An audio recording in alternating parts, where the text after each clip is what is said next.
Good morning, everyone. We are live now for the Nevada Sentencing Commission. Welcome to the 2021-2023 Nevada Sentencing Commission. I am Victoria Gonzalez, the Executive Director from the Nevada Department of Sentencing Policy. This commission is housed in our department, and we assist the commission in carrying out its activities and duties. Since there is officially no chair elected yet for the 2021-2023 commission, I'll be presiding until the chair is elected. As the Executive Secretary of the Commission, I will now take the role. Mr. Arascata? Here.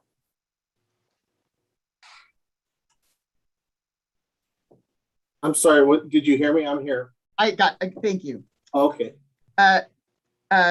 Ms. Bays? Here. Ms. Brady? Here. Director Caparata?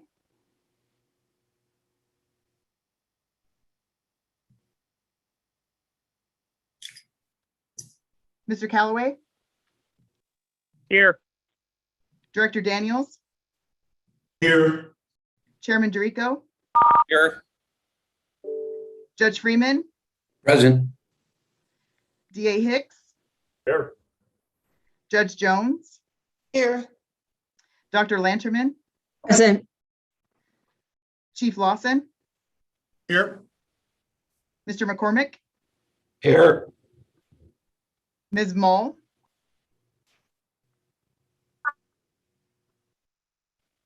I think I heard her. Here. Thank you. Ms. Murray? Here. Dr. Neighbors? Here. Mr. Ponder? Here.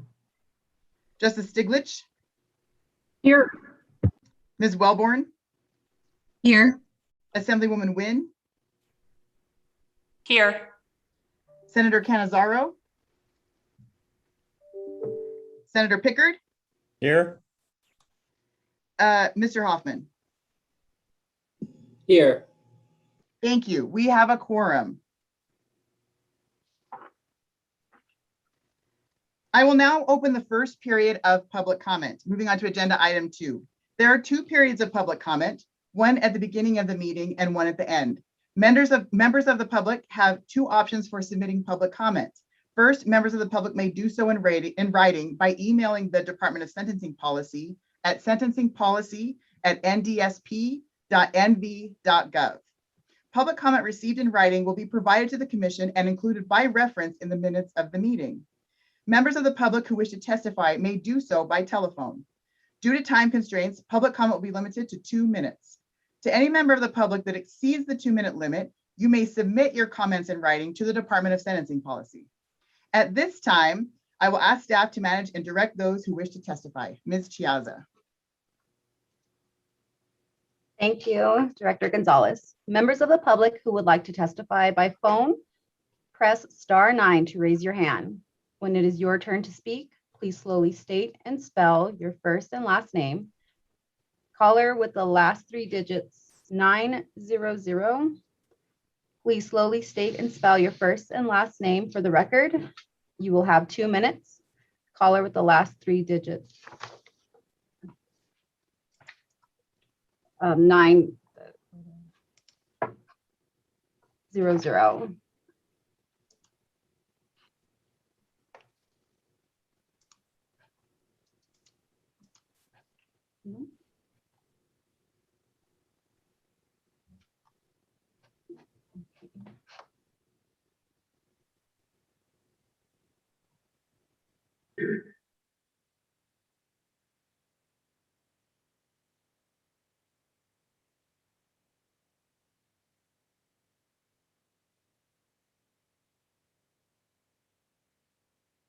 It seems at this time there are no public comments.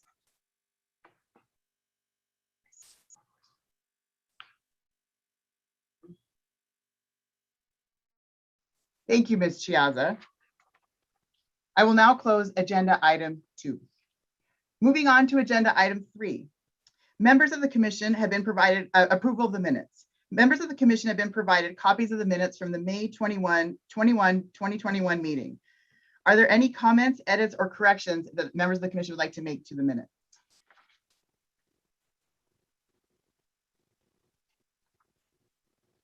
Hearing none, I will now entertain a motion to approve the minutes from the May 2021 meeting. So moved. McCormick. Thank you. I have a motion from Mr. McCormick. Do I have a second?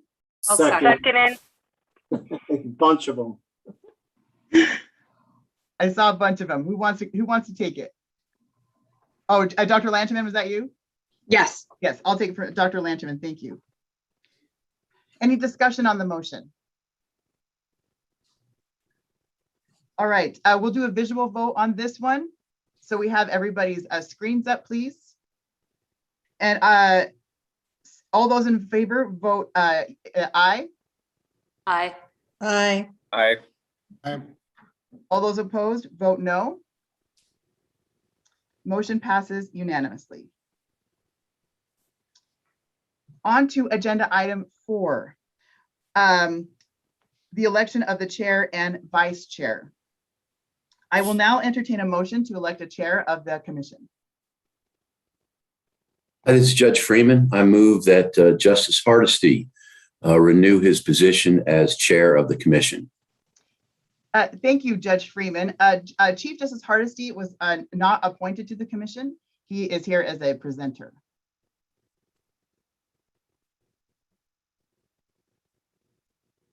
Do we know who is on the commission and who is on presenting today? So the members of the commission, we have everyone here today. So looking around the room, our Zoom room are the current members of the commission. We do have some holdover members, which I could identify. So those holdover members hold their positions until a successor is appointed. But for the purposes of the election of the chair, it would be the members of the commission that we have today. This is John Aristotle. I'd move for Justice Stiglitz to be the chairman of the commission. All right, thank you, Mr. Aristotle. So I have a motion to appoint Justice Stiglitz as chair of the Sentencing Commission. Do I have a second? I would second. This is Chris. Assemblywoman Nguyen, thank you. I have a second from Assemblywoman Nguyen. Is there any discussion on the motion? Seeing none, I will now take a roll call vote. So Mr. Aristotle, Yes. Ms. Bays, Yes. Ms. Brady, Yes. did Director Caparata join us? Mr. Callaway, Yes. Director Daniels, Yes. Chairman Dorico, Yes. Judge Freeman, Yes. DA Hicks, Yes. Judge Jones, Yes. Dr. Lancherman, Yes. Mr. McCormick, Yes. Ms. Mull,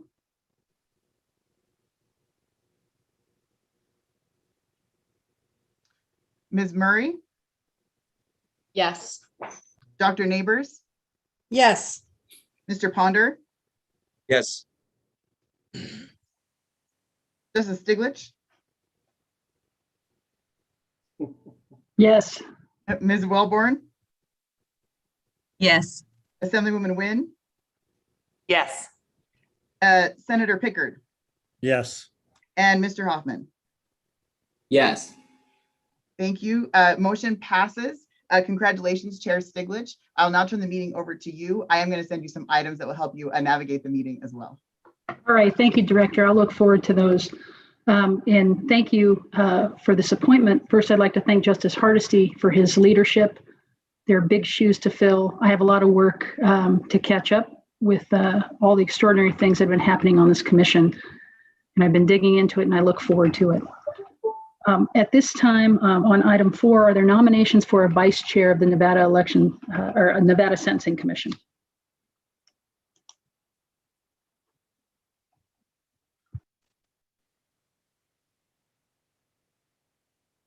I would nominate, if I may, John Ponder as vice chair.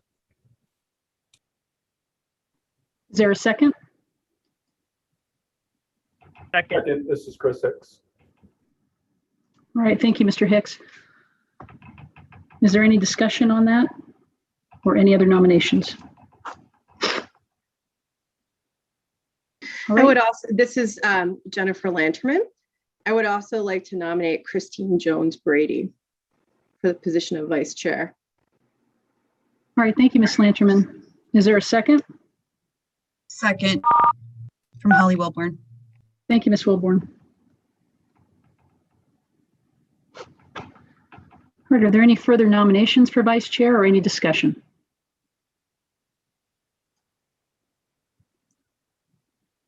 All right, hearing none. Director Gonzalez, could we call a vote? Yes, I will start with the nomination for John Ponder, if that is okay with the chair. Okay. Mr. Ariscata, No. Ms. Bays, Yes. Ms. Brady, No. Mr. Callaway, Yes. Director Daniels, Yes. Chairman DeRico, Yes. Judge Freeman, Abstain. DA Hicks, Yes. Judge Jones, Yes. Dr. Lanterman, No. Chief Lawson, Yes. Mr. McCormick, No. Ms. Mull,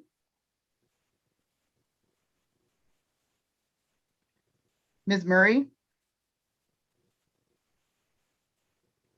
Abstain. Dr. Neighbors,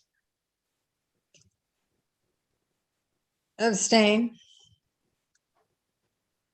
Mr. Ponder,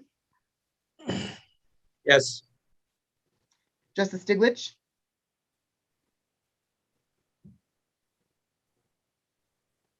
Yes. Ms. Wellborn, No. Assemblywoman Wynne, No. Senator Pickard. Yes.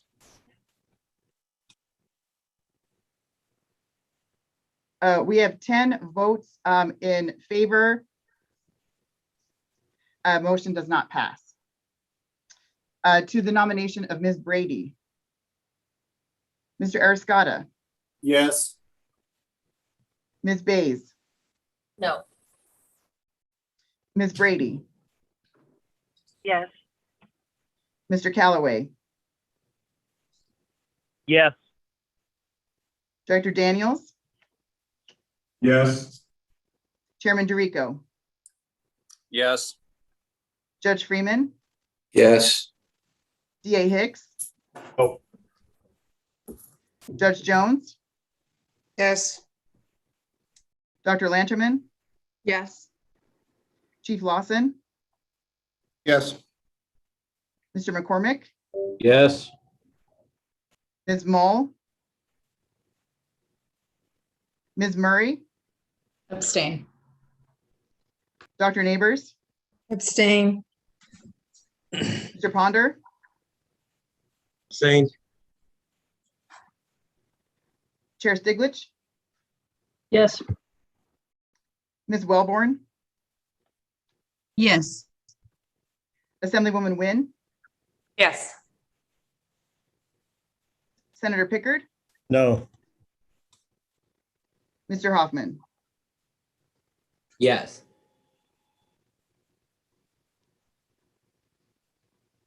We have 14 votes in favor. Motion passes. Congratulations, Vice Chair Brady. Thank you. All right, thank you, Director. That closes item 4. Turn now to item 5, review and discussion of the Nevada Sentencing Commission. And we have Justice Hardesty and Director Gonzalez to present.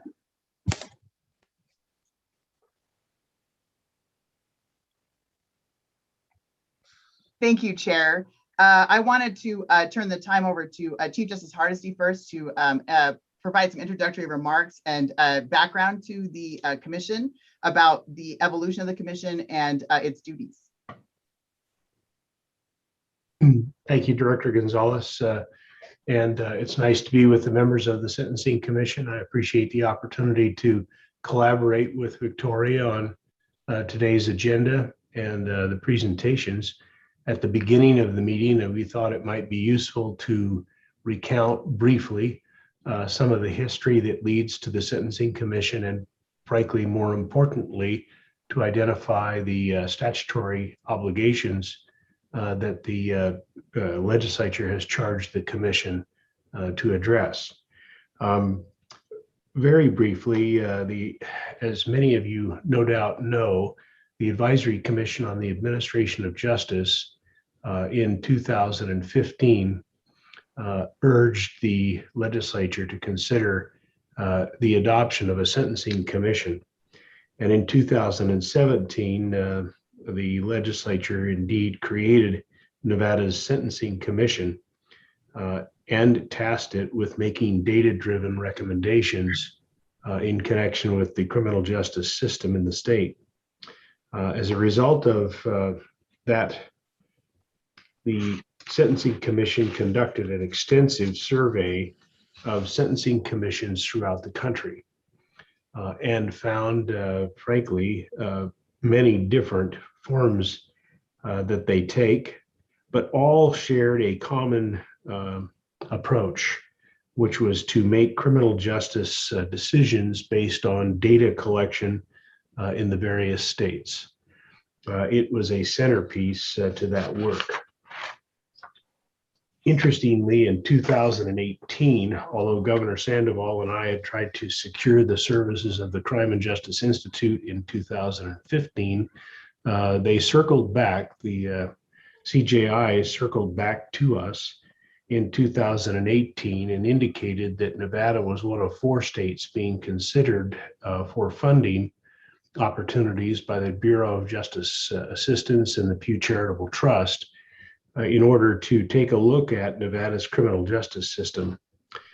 We secured the request. Governor Sandoval, Speaker Frierson, and I had previously made the request in 2015, and then later Governor Sisolak and Speaker Frierson and I then made the request to seek this opportunity. And the Crime and Justice Institute selected Nevada, along with the Pew Charitable Trust and the Bureau of Justice Assistance, for what is called a Justice Reinvestment Initiative state.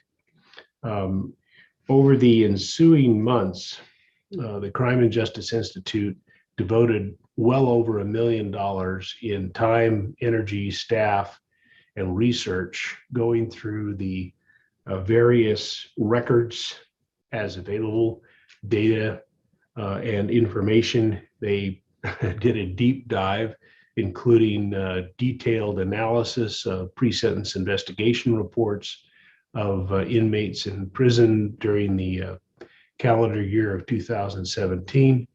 And as a result of that, generated a report for the Advisory Commission on the Administration of Justice, which then led to discussions about and the ultimate adoption of Assembly Bill 236.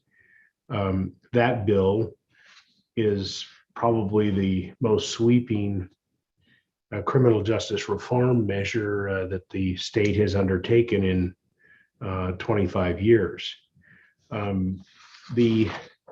That was generated as a result of a series of findings in the CJI report, and I would refer members of the commission to that report in January of 2019. I think it provides some important information and guidance about some of the data that they identified concerning our criminal justice system, those who were incarcerated, how they got there, and the cost that the state was incurring as a result. During the 2019 session, as I noted earlier, AB 236 was enacted, and it followed the recommendations that were contained in the final report of the Criminal Justice Institute. As enacted, the intent is to have the Sentencing Commission continue to pursue detailed efforts for data collection from a variety of sources, which Director Gonzalez and her exceptional team have pursued since they were established within the executive branch during the 2019 session.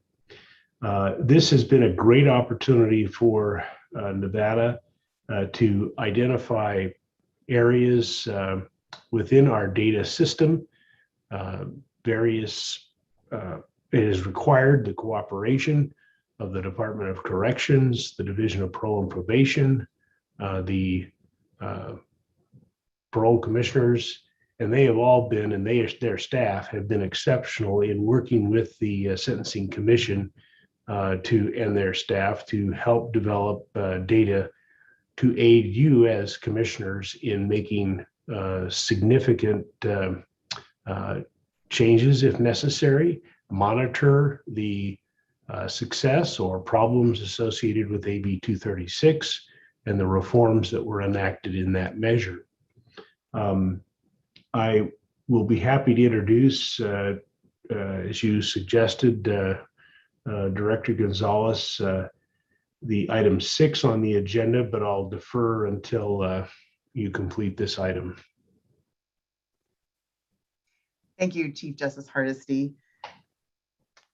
It's been a pleasure to be appointed to this commission and to be able to serve in various aspects of the commission. As Chief Justice Hardesty shared the origin of this, I've been involved in different ways, and now to be here as the executive director, it has been such a privilege. And we I have a lot of energy and enthusiasm for the work of the commission and the exciting, vast mandates before us.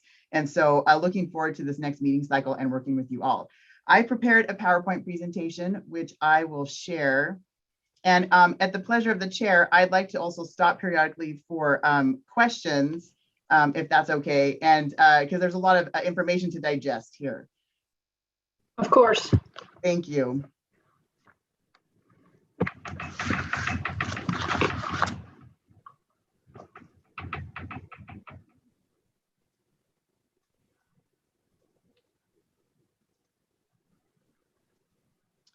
So these materials these slides are included with your materials. This is an outline of my presentation that I have prepared for the commission today. To outline, it is the main points of what I hope to accomplish. First, I'll provide an overview of the duties and mandates of the Nevada Sentencing Commission. I've organized the mandates provided in the statutes by membership, goals, and objectives for the commission, activities of the commission, and the deliverables required by the commission. Second, my second main point, I will explain the statutory duties of the Nevada Department of Sentencing Policy, the staffing of our department, our activities, and how those activities align with and support the commission in carrying out its duties and mandates. Finally, I will present a summary of the activities of the commission and the department throughout the 2019-2021 meeting cycle. And as I mentioned, I will stop periodically for questions or possible discussion from the commission as may be needed to discuss anything that has been presented, or if the opportunity arises to provide immediate guidance to myself and to our department. NRS 1760133 is the enabling statute that provides for the membership of the commission. There are 24 members, and the membership is comprised of stakeholders from every area of the criminal justice system, and they are appointed as applicable to that area of criminal justice. If you look around the Zoom room that we have here, you can see we have a very vast a variety of experience and sources of information. And those of you that are returning from the previous meeting cycle know how much we appreciate having you on the commission. We utilize you as a resource as well when we're trying to understand different aspects of the criminal justice system and what's important to you. Members serve two-year terms, and the appointments align with the meeting cycle of the commission. As I said, the current meeting cycle runs from August 1, 2021 to July 31st, 2023. This means your current appointment will expire on July 31st, 2023. Members can be reappointed for additional 2-year terms. The commission is required to meet at least once every 3 months and may meet at further times as deemed necessary by the chair. In other words, the commission meets a minimum of 4 times each year. Here is a list of statutes that govern the Nevada Sentencing Commission and the Nevada Department of Sentencing Policy. Next to each NRS section, there is a very general description of what the statute provides. For those who need a quick guide, you can use this to find the NRS section you want to reference. I have included in your materials the statutes in full. That document highlights which sections were changed during the 2021 legislative session with Assembly Bill number 393. I have also included an abridged version of AB 393 in your materials so you can see exactly how the statutes changed. My presentation today is based on the statutes included in your materials and the changes that were made with AB 393.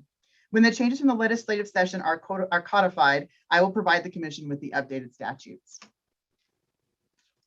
As Chief Justice Hardesty illuminated us with the history and the origin of the Nevada Sentencing Commission, I have briefly organized that information here in this table. So again, in 2017 is when the Legislative Interim Committee form of the Nevada Sentencing Commission was established. And so the NRS sections that were created were the legislative findings, the creation and membership statute, the duties, and other powers that were attributed to the commission. In 2019, the commission was moved to the executive branch and established, and the Department of Sentencing Policy was established.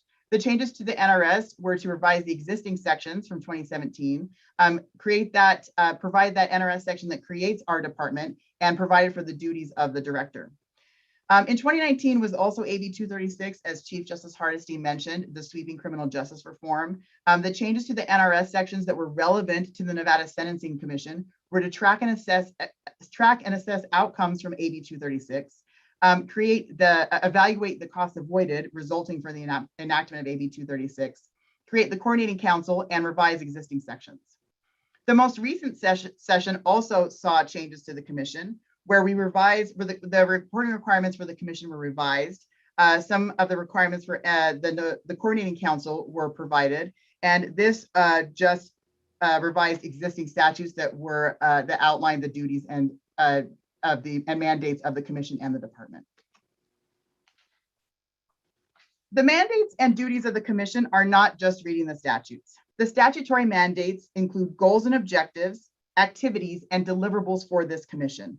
The commission's overall duties are to prioritize the goals and objectives, align activities with the goals and objectives, and develop and submit deliverables. This organization of the statute is how we have put it together as a way to support and assist this commission in carrying out its duties. As you can see, those statutory mandates are vast, and this is a way that I think is to help the commission navigate how you would like to move forward during this meeting cycle. So rather than read the statutes to you or just share the direct language from the statute, I will present the mandates from the statutes as organized by goals and objectives for the Sentencing Commission, activities, and deliverables.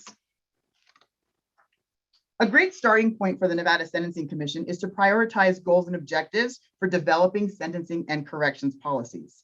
Generally, this commission is tasked with making data-driven recommendations, but those priorities and goals that will help advance those are listed here, or could be identified here in the legislative findings. So we can see here that pursuant to the legislative findings, sentencing and corrections policies should be fair, consistent, proportional, and provide opportunity. The law should have a clear and purposeful rationale and be logical, understandable, and transparent. There should be a priority for reserving prison for the most serious offenders and diversion programs and diversion programs and supervision for other offenders. These policies should be resource sensitive. They should be data driven, reflect the current circumstances and needs, and reduce crime and victimization by involving prevention, treatment, and health and labor, and utilize all resources. Again, these were the legislative findings that are provided in 176-0131. These were developed during 2017 when the Nevada Sentencing Commission was first established. And I think this is a starting point for the commission when you're looking to prioritize what's important to this commission and then align what the commission's doing and provide guidance to our department. So with those goals and objectives in mind, I then took the statutes and identified those aspects and mandates of the statutes that are activities, what I would call activities.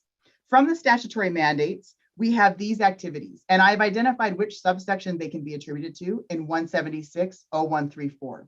So generally, these activities would be evaluate the effectiveness and fiscal impact of sentencing and correction policies, facilitate a statewide database, a sentencing database, provide training and act as a sentencing policy resource for the state, evaluate the impact of programs, identify sentencing disparities, and develop and oversee sentencing guidelines. These are all provided for in 176.0134. Again, if we go back to what the goals and objectives are that are prioritized by the commission, these activities could be aligned to that and provide a specific plan or guidance for the commission. There's also another set of activities that are provided in the statutes that are related to AB 236. That sweeping criminal justice reform that we mentioned was enacted in 2019. Specifically, AB 236 tasked the Sentencing Commission with oversight of AB 236 to track and assess the outcomes resulting from that legislation. I have listed the activities here and characterized what the activity does. But again, these activities are generally focused on the commission tracking and assessing outcomes resulting from the enactment of AB 236. And I think these activities can be aligned to those legislative findings that would then be listed as goals or objectives for the commission. There are vast data measures to collect from the Nevada Department of Corrections and the Division of Parole and Probation. If you look at that statute, it is a couple pages of listing those very specific data measures. The purpose of this data to be collected from DOC will answer the question, who is in prison? Data measures collected from Division of Parole and Probation could tell us who is being supervised. And data from the Central Repository tells us about the crime rate throughout the state. Looking at all these pieces together is what the commission can use to track and assess those outcomes that have resulted from the enactment of AB 236. There's a reinvestment activity that is tied to policies that led to the enactment of AB 236.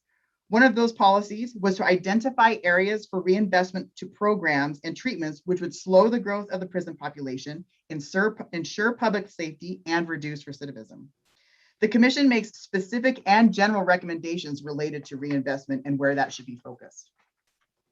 The commission is also tasked with identifying correctional costs that have been avoided by the enactment of AB 236 and reinvestment. The statute requires the commission to develop a formula to make these calculations. The last activity that is attributed to the AB 236 is the establishment of the Nevada Local Justice Reinvestment Coordinating Council. This is a public body that reports to the commission. It is comprised of members from each county in this state and makes recommendations to the commission.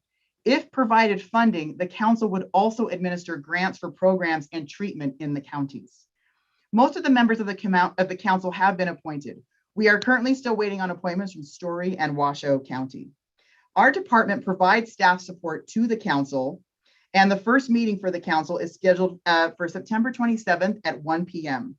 The chair of the council is appointed by the Nevada Sentencing Commission chair. I will coordinate this appointment with the chair not too long after this meeting.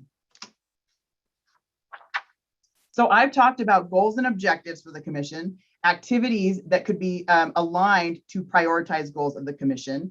And then they would, by prioritizing goals and objective, aligning the activities, this would then result in deliverables. I have taken pieces of the statute that I would characterize as deliverables as a way to focus and prioritize activities of the commission. So you can see here, and I've identified which Nevada or which NRS section this could be found in. So the mandate of the commission to advise the legislature and make recommendations relating to sentencing and corrections policies is a deliverable and could be an ongoing activity of the commission as different issues arise, and could also be specific to the legislative session.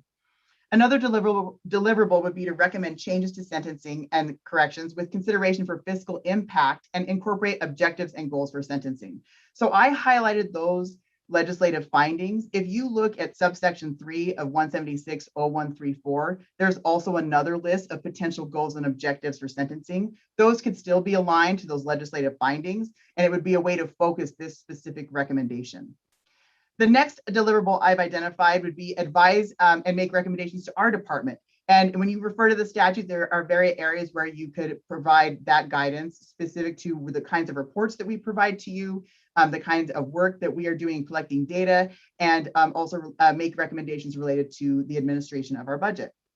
The biggest deliverable of this commission is to submit a comprehensive report that is provided for in subsection 11 of 176-0134. That comprehensive report is due January 15th of each even numbered year. Previously, the statutes had some other reports that were related to AB 236. That change that was made with AB 393 consolidated all these reports for the commission into one report for this January 15th report. So that will be the biggest deliverable that we'll be working towards within this meeting cycle. There are two other reports that this commission is responsible for. The projected amount of cost avoided report, that is due August 1 of each even numbered year, and the statement of cost avoided report, which is due December 1 of each year. As we get, at our next meeting, I can provide more detail as we work towards those next report, but I'd be happy to discuss that too when I get, if the commission would like to right now, because this is a lot of reports and deliverables that are attributed to the commission. So taking all those pieces together that I've broken down from goals and objectives, the statutory activities, and the deliverables, this is what it could look like for the commission if something were to be prioritized. So for example, if this commission were to take that legislative finding of prioritizing data-driven sentencing and corrections policies, that would be the prioritized goal and objective.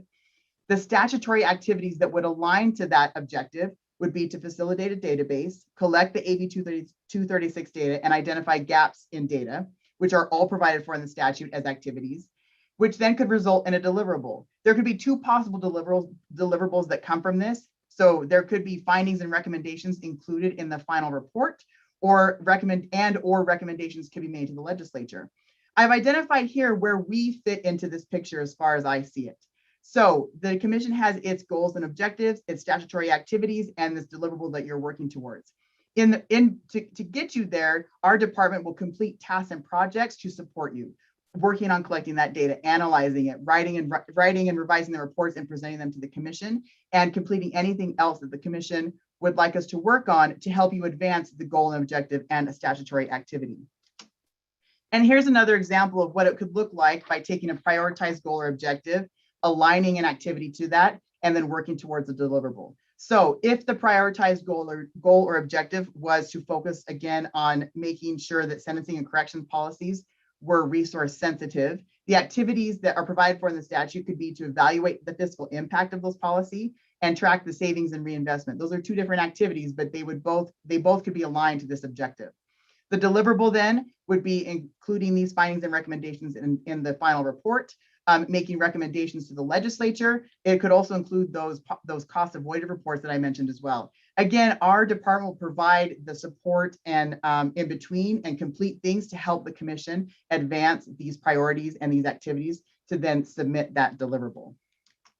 So with that, just the first part of the Sentencing Commission's statutory mandates and how I've organized them based on goals and objectives, activities, aligning those, and then working towards a deliverable. Are there any questions that I could answer or any possible discussion that would that the commission would like to provide to the department?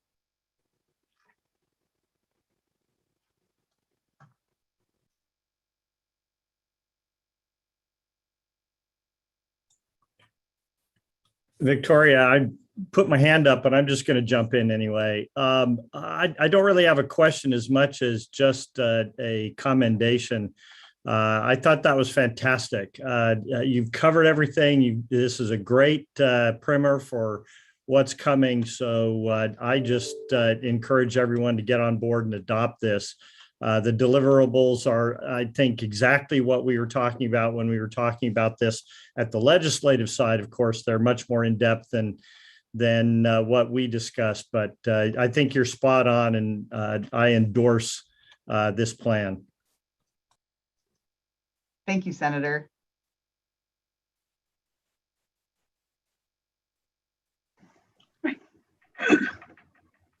Thank you, Director. Are there any other comments or questions for the Director?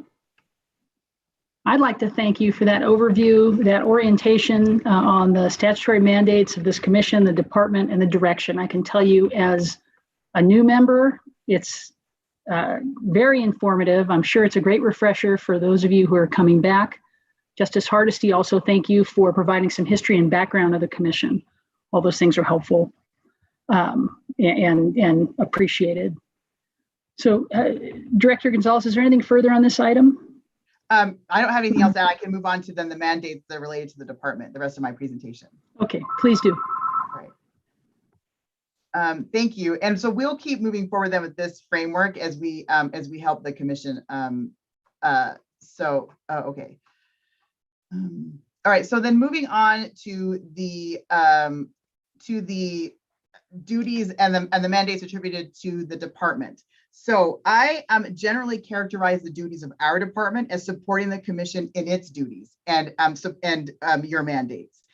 Specifically, the statute provides duties for the director, which I have listed here. So my duties are to oversee the functions of the department, serve as the executive secretary of the commission, assist the commission, facilitate the collection of data, and then make regular reports to this commission. I've also included our vision. Our department prides ourselves on our collaboration efforts. That has been something that we have done since we were first established and has been really important in advancing anything. And I attribute any of the progress that we make to that prioritizing collaboration. As we know, no one does anything on their own. And this opportunity to bring the agencies together is how I've approached this position and approached this department, especially because I absolutely know by those that I've talked to, the stakeholders, the members of this commission, the legislature, and the public, everyone wants to work towards a lot of these goals and priorities, and we want data-driven recommendations. I don't think anyone disagrees with that. And so if we can continue to collaborate in order to advance those data-driven corrections or recommendation policies, then I just think we're set up for success that way. And I just appreciate everyone's efforts so far from our fellow agencies and our stakeholders and these members and the legislature in being able to do that. I attribute our success and our progress absolutely to that collaboration. I've also included our mission statement here, which, as I said, is to support this commission in providing those data-driven corrections policies and assist this commission with its oversight of justice reinvestment, which is that AB 236 piece. The department has a total of 5 appropriated positions. The newest position, the Management Analyst 2, was added during the 2021 legislative session. This position is officially budgeted to start on October 1st. Currently, we are not fully staffed, but we are using this time as an opportunity to revise our duties and ensure that we are using resources effectively to support the commission. At our next meeting, I hope to have very exciting updates about some changes that I'm trying to advance in the department. As returning members of the commission know, we have faced many budgetary challenges. Due to the initial impacts from COVID, we, along with other agencies, experienced budget reductions in order to help the state address budget shortfalls.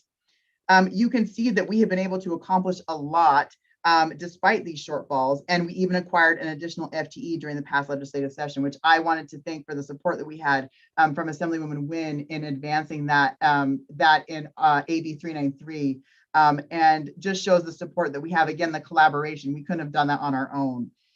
We continue to look forward to identifying where we need additional support because I only see us growing more. We know this data-driven need is important for the state. It's necessary. And so I look forward to identifying and sharing with this commission how I picture that and where I see us going and how my vision I have for us to continue to grow and provide those the data-driven pieces you need to make recommendations related to the criminal justice system. To carry forward my framework for identifying the goals and objectives that are prioritized by the commission and how that looks with the activities and then the projects that we are working on, I wanted to just show you what that would look like from our perspective and what we're working on right now. So if I were to align what we're doing with those legislative findings and then activities, where policies should be resource sensitive, and then the activity would be to evaluate the fiscal impact of that with working towards a report or any sort of other recommendations. We are currently working with the Department of Corrections, the Governor's Finance Office to understand the budgeting process. And we want to figure out a dynamic way to evaluate the cost of corrections. As I mentioned, for the AB 236 duties, the commission is required to adopt a formula to identify that, but at a higher level, one of the goals and objectives of the commission is to evaluate the fiscal impact. And so we are really working towards helping this commission add more to the formula that was adopted with the previous meeting cycle, so that can truly be dynamic and represent what the costs are, so that you will have better information for making recommendations to those policies that are related to corrections and sentencing. At our next meeting, we will have a very thorough report for this commission on our findings and our evaluations and what this commission could use as a foundation for making those recommendations that are prioritized by the commission. The second data-driven goal and objection path that I have here, or the second path I have here, is the data-driven goal and priority or goal and objective of the commission. The activity would be to facilitate the collection of data. We are actively collecting data. We collected the first round of data for AB 236. One of the other things we're doing is assisting the commission by evaluating these data systems so that you have the full picture of what data looks like in our state when it comes to the criminal justice system. And then we're looking to help this commission identify those needs that may be there and opportunities to fill in gaps where they may exist for criminal justice data. The last path I have here is the goal and objective to evaluate the effectiveness of policies. So this is related to what we have been doing related again to those AB 236 activities, specifically that cost avoided report, and our assisting in developing the formula. But also we established the coordinating council. As I mentioned, we have most of those appointments and they will be meeting soon. And so those are some of the specific things that we have been working on that would align to this path of a prioritized goal or objective. So I'll just pause real quickly, or I can pause if there are any questions or discussion or comments about this aspect. The last part of my presentation will be to talk about specifically some of the activities from the last meeting cycle, but I wanted to pause and see if there are any questions about our duties or what we're doing to support the commission currently.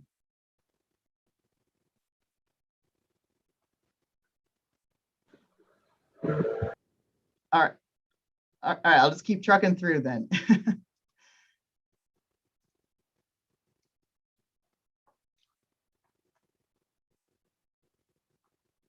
So last part of my presentation is to go over highlight some of the activities and what was done during the 2019-2021 meeting cycle. As the returning members know, but this will help for it's a refresher, but for the new members, it's a way to quickly catch up to what's been happening.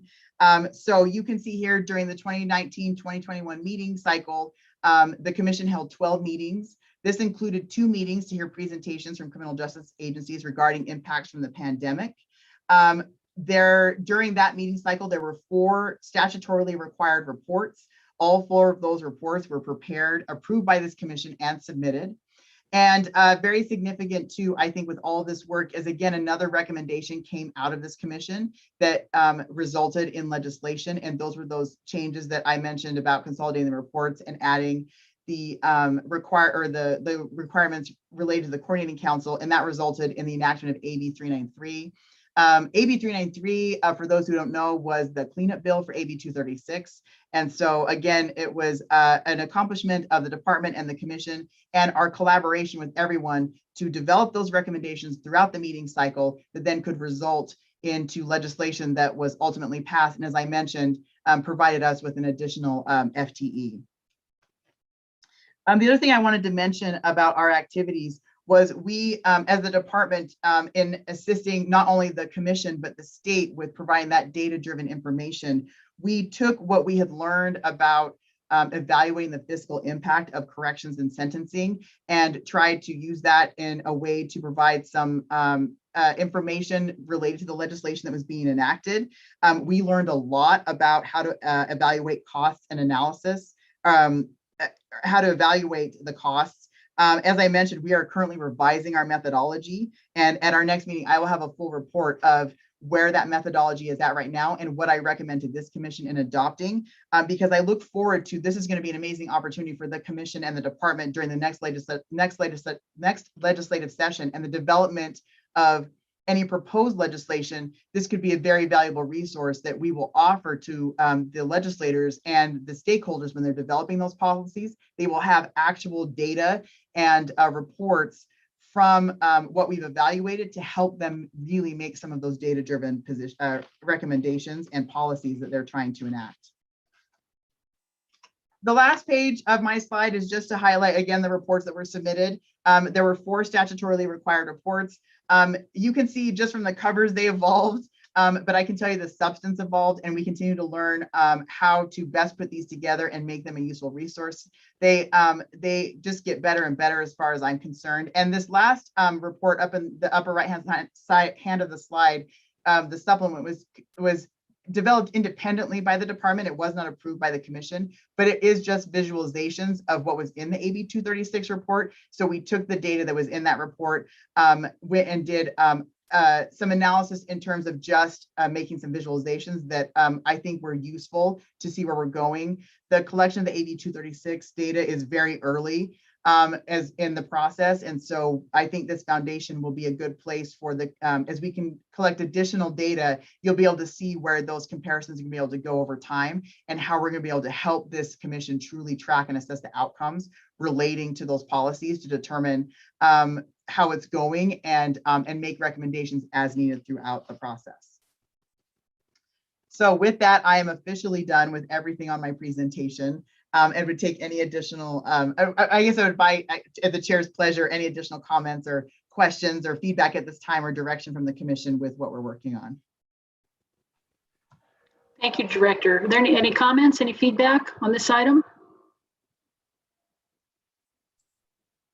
Hi, Assemblywoman Rochelle Wynn. I have a question. Has that new full-time employee started yet? We're hoping they'll start October. So we are in the midst of the recruitment process right now. And so, yeah, we're shooting for that first week of October for them to start. Perfect. Thank you. Any other comments or feedback?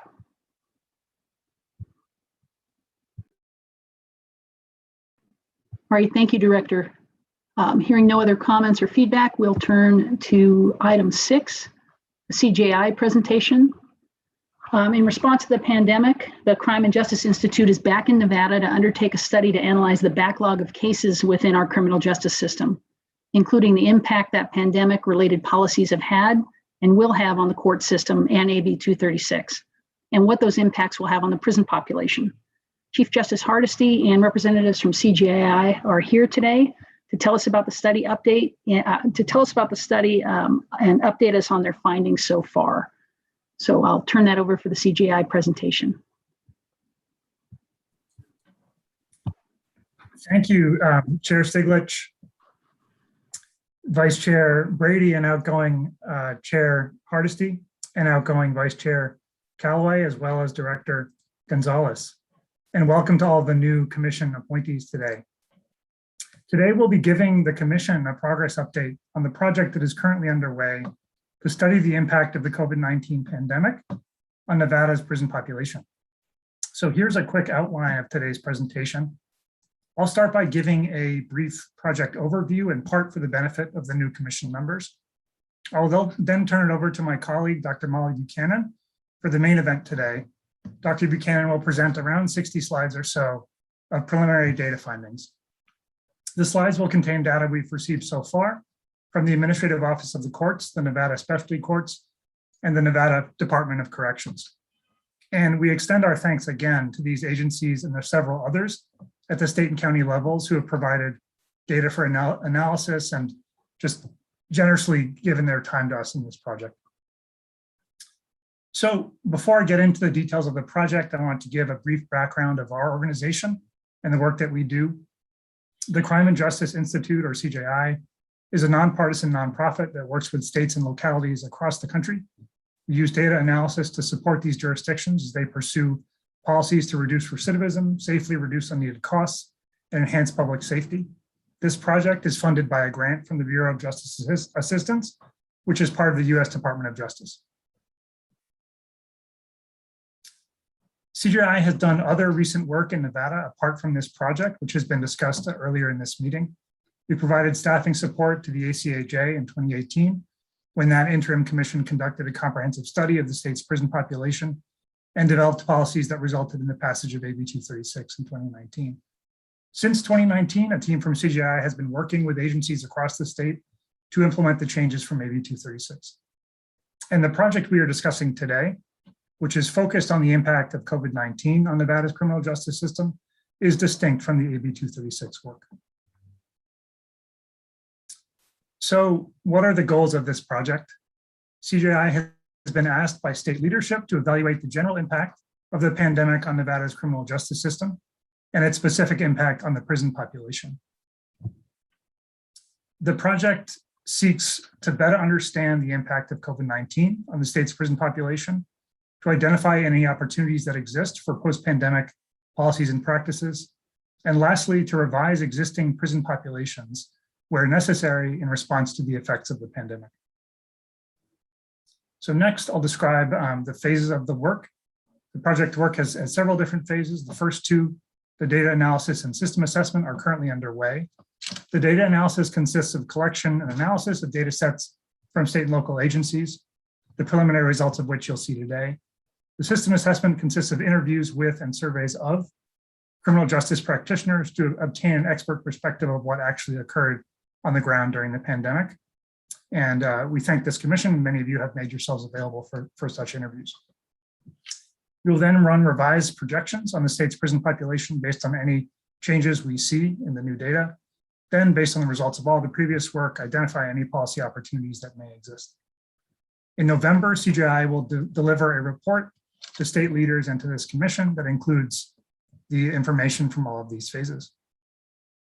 So I'll now turn things over to Dr. Buchanan to take us through the preliminary data findings. Thank you, Quentin. And thank you all for the opportunity to share some of our preliminary results from analyses using a subset of our data so far. Today, we'll be looking at trends primarily in admissions to courts and corrections, looking at timeframes specifically before COVID and what we're calling during COVID. I'll describe this a little more on the next slide. And so our data sources that we're able to assess for today and provide an update include data from the Nevada Department of Corrections, focusing on their admissions trends, as well as data from the Administrative Office of Courts, focusing on data reported to them on new filings and dispositions, as well as data from Nevada Specialty Courts, looking specifically at admission trends, as well as some outcomes of specialty court participants, again, before and during COVID. Now, unless otherwise stated, we performed all the analyses that we'll present here today. We've been in consultation with the agencies described on the prior slide who provided their data. We approached these data by assessing a period we refer to, like I said, before COVID and then during COVID. The during COVID timeframe for all the data files is a snapshot of cases or admissions that occurred between March 1st, 2020 and December 2020. So for NDOC data, AOC, and specialty court, that during COVID timeframe is a 10-month period. The before COVID timeframe is a little different depending on the data file. For NDOC data, our before COVID timeframe is a 14-month period, looking at basically 2019 plus the first 2 months of 2020. Whereas AOC and specialty court, we have a little bit larger of a timeframe before COVID, looking at about 32-month period. So starting in July of 2017 through February 2020. So as necessary, I'll try to underscore kind of what timeframes we're looking at if it impacts any of the analyses or results that we see here today. Let's see here. Now, before we jump in, there is going to be a lot of information across several agencies being reviewed across 3 different agencies. So we have, similar to what Director Gonzalez just described, we've integrated opportunities throughout the presentation for discussions at the end of each applicable section. So as I present the section and come to an end, we begin here with the results from Nevada AOC data, and we explore the differences in caseload patterns before and during COVID. But before I turn from there into specialty court data, I'll provide a brief summary of the slides you'll see on the AOC data, and then open the floor to questions or commentary, feedback specific to the preliminary findings shared from this agency. We would benefit from hearing about ideas of interest, where we might focus additional analyses as we work towards our final report, who else we might want to speak with as part of our ongoing system assessment, as Quentin described earlier, and just to gain some additional perspective or additional context that really helps put a lot of these numbers and charts into the local perspective. And so we're going to begin with the AOC data, like I mentioned, and exploring specifically the new filings. And then we'll look into trends for dispositions and then the resulting case age from those trends. So again, we're looking at that 32-month before COVID timeframe and a 10-month quote during COVID timeframe, focusing from March to December of 2020. So let's jump in. And so we see here that filings for felony cases were down by 28%. This probably comes as no surprise that there were declines in filings of cases during that 10-month period. And across this chart, you see the green columns, that is before COVID, and you see blue columns, these are during COVID. And so if we start from the furthest left, the furthest right-hand column, which is labeled total new filings, we see, an overall reduction in total filings from before to during COVID. And this is an average number of filings per month that we took from the 32 months, comparing them to the 10 months. And so we see a decline in about over 1,000 cases per month to just over 750. During COVID timeframe. And a predominant amount of these are going to be for those felony cases. So if you shift your focus to the farthest left-hand column labeled felony, we see that felonies comprise the majority of new filings to district courts in Nevada, with about 85% of the cases filed are going to be for felonies. And much of our preliminary analyses here are focusing on these felony caseloads, as these are the cases that are going to impact that prison population. So if we stay focused on the furthest left felony specific column, again, we see that we dropped here by about 28% in that during COVID timeframe. So the average monthly count of admissions declined. So we have about 250 fewer felony filings per month on average during COVID, which if we extrapolate that over the 10-month time period we're looking at, it's about 2,500 fewer felony filings in that 10-month period. So sticking with just felony cases now, not including the small share of gross misdemeanor filings, we see declines in new filings across all felony crime types. However, the rate of decline across these crime types varied. And so we can start with an overview of the distribution of new filings for crime types at either time point before or during COVID. Over a third of the new felony filings are for property offenses, followed by another third for person-based offenses, and then the remainder split between the category of drug or other, which includes the AOC's designated categories of felony weapons, public order, motor vehicle felonies, and then a catch-all other category. Now, if we look at the change in column heights, so to speak, for before and during COVID for these categories, we should notice a few things, starting with the drug category, and then working our way to the left.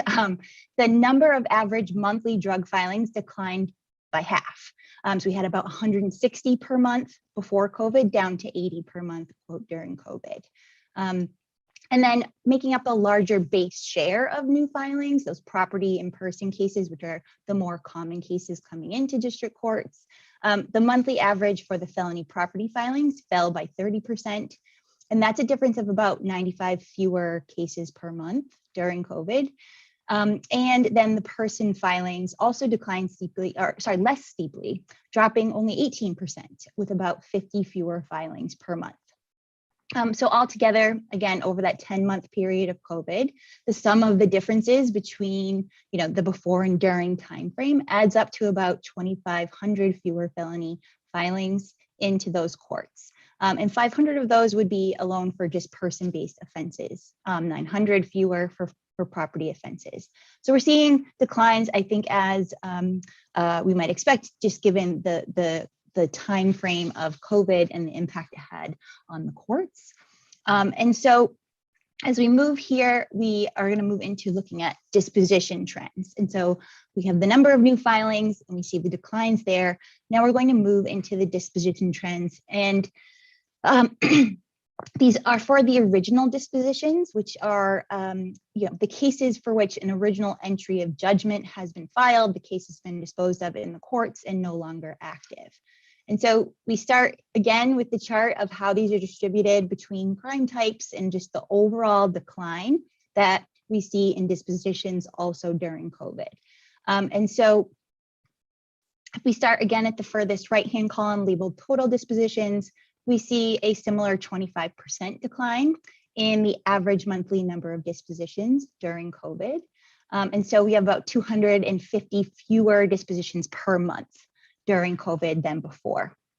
And again, if we shift all the way to the left, looking specifically at the lion's share of these cases, which are felony cases being disposed of, we see that those dispositions also declined 25%, about 230 fewer felony dispositions per month during COVID.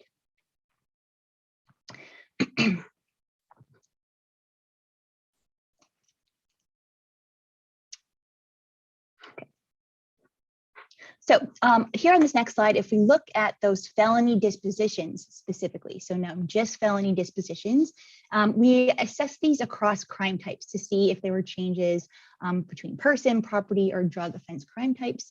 And we see similar patterns that we saw in the filing charts a few charts ago, as there were declines across all categories, but again, at different rates across the categories.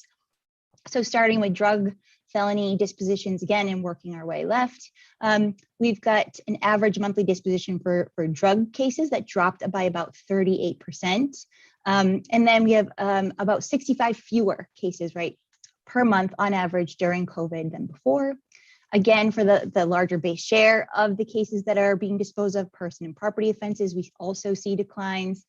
Property less steeply than drug crimes, but still dropping 23% in average monthly number of dispositions. And then again, this smaller reduction for person-based felonies at about 21%. So altogether, some differences, we're looking at about 2,300 fewer dispositions per month, or sorry, over the 10-month timeframe of COVID. In a few slides, we'll contrast these filings and dispositions kind of against each other and these trends, just to get a feel for how the cases were coming in or going out, and as well as the case age and which types of cases are aging in district courts once they are filed. But first, we assess trends in those original dispositions that you see here, meaning the path by which a case comes to an end in district courts.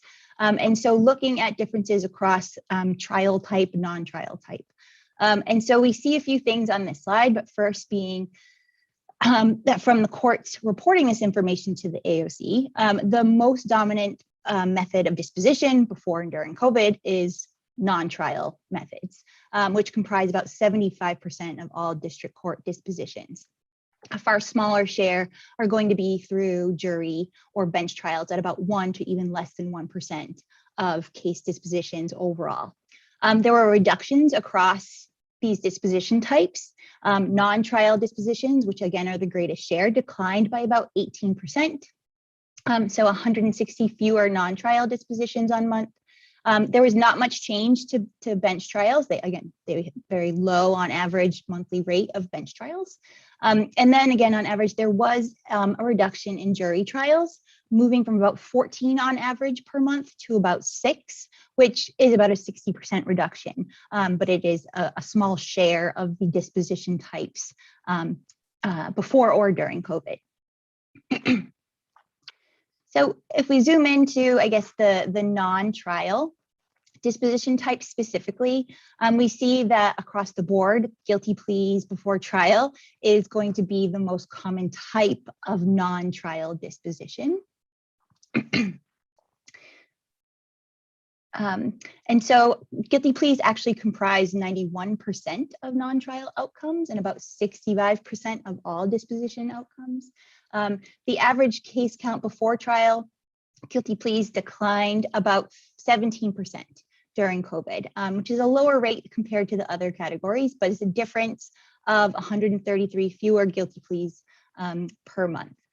Dismissals before trial and after diversion also declined, but they comprise a far smaller portion of the types of monthly dispositions that we would see.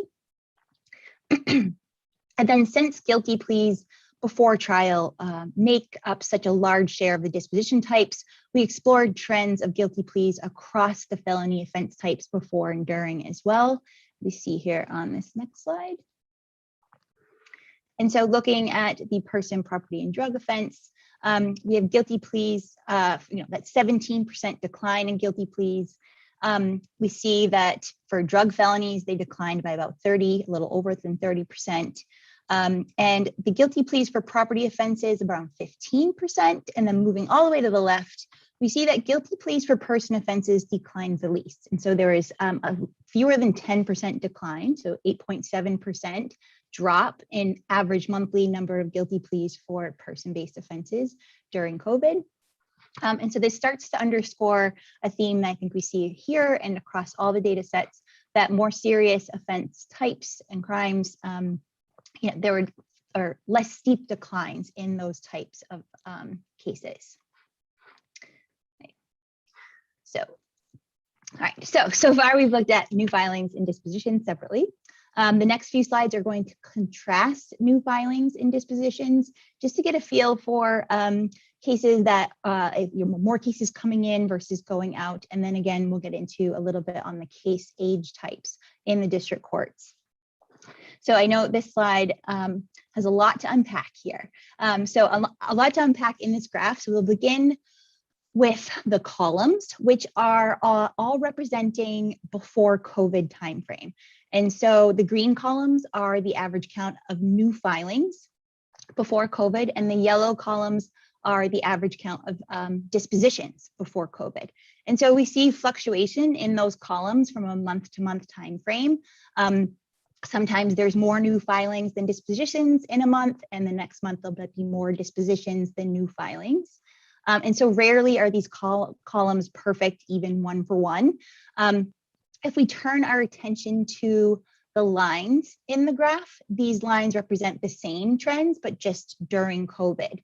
And so the blue line is the month-to-month count of new filings beginning in March of 2020 all the way to December. And the green line is the month-to-month count of original dispositions in that same time frame. And so for both lines, they follow a similar path. We can see the clear drop-off in March to April, even through May of 2020 in both of these lines, fewer dispositions, fewer filings. And we see both start to kind of increase again through that June, July, August timeframe, and then they converge. And we see that there are greater amount of new filings for a few months than dispositions, specifically through this kind of September, October of 2020 timeframe. And they actually converge again, and dispositions outpace the new filings towards the end of 2020. And so what does this all mean? We're trying to figure out how these cases are being filed versus disposed of. And so overall, dispositions did outpace new filings by about 5% over the COVID timeframe. But we wanted to look to see how this patterns possibly differed for offense type. And so we dig into this a little bit more, and we separate these things by felony offense type. So the next chart also has a little bit to unpack, but we're showing here just person or the other category felony filings versus dispositions, both just during COVID. And so if we start with the top blue and green lines, these are for person-based felonies, new filings, and dispositions during COVID only. And we see that the blue line for the majority of the 10-month period is hovering above the disposition line. So there was about 28% more new filings of person-based felonies than there were of person-based dispositions. We can see that convergence again at around May 2020, and then not converging again until like the end of the view around December of 2020. For the other category, which are the bottom two lines that you see here, we see a similar pattern. Overall, there were 7% more new filings than dispositions for other felonies, and which is about 15 more new filings than dispositions for this offense type specifically. We dug a little deeper, it's not shown here, but there were some increases, this uptick of this light blue line around July through November. There were some increases in DUIs and felony motor vehicle charges during this time frame. So more new filings than dispositions for these two crime types. However, on the flip side, we have fewer new filings than dispositions for property and drug cases. And so we see a very similar trend. However, the green line now is hovering above the blue line, meaning majority of cases for the majority of the COVID timeframe being disposed of from March to December of 2020. So there was 22% fewer new filings for property offenses, and then the bottom two lines representing drug case felonies, there was about 12% fewer new filings than dispositions for drug cases. Okay. So lastly, we've looked at case age and how the fluctuations in filings and dispositions might have impacted the series of age categories that some courts are reporting to the AOC. And so here we have data shown in a slightly different time frame. I just want to highlight the caveat here that this is looking at a 2019 compared to a 2020 period. And the reasons for that is that the data reported here to AOC only began in July of 2018, with only some districts reporting on a monthly basis. The count of cases that they have in these 4 age categories here, which are 0 to 3 months, 3 to 6, 6 months to a year, or over a year. And still, not all districts yet are reporting this measure to the AOC, including Nevada's largest district. And so the patterns could be or should be viewed preliminarily. And so these are numbers that are still kind of in flux and are requiring a little more digging. However, the patterns that we do see are for case age by calendar year. We have 2019 in the green columns and 2020 in the blue columns. So starting in the furthest left, the 0 to 9 case age, there are fewer cases coming in, right? There's less new filings, which are the case age 0. As soon as they're filed, they start, aging. And so as we move through the age categories, though, we see an increase in some of the cases are getting older from 2020. So a greater portion of the cases are aging in 2020 compared to 2019.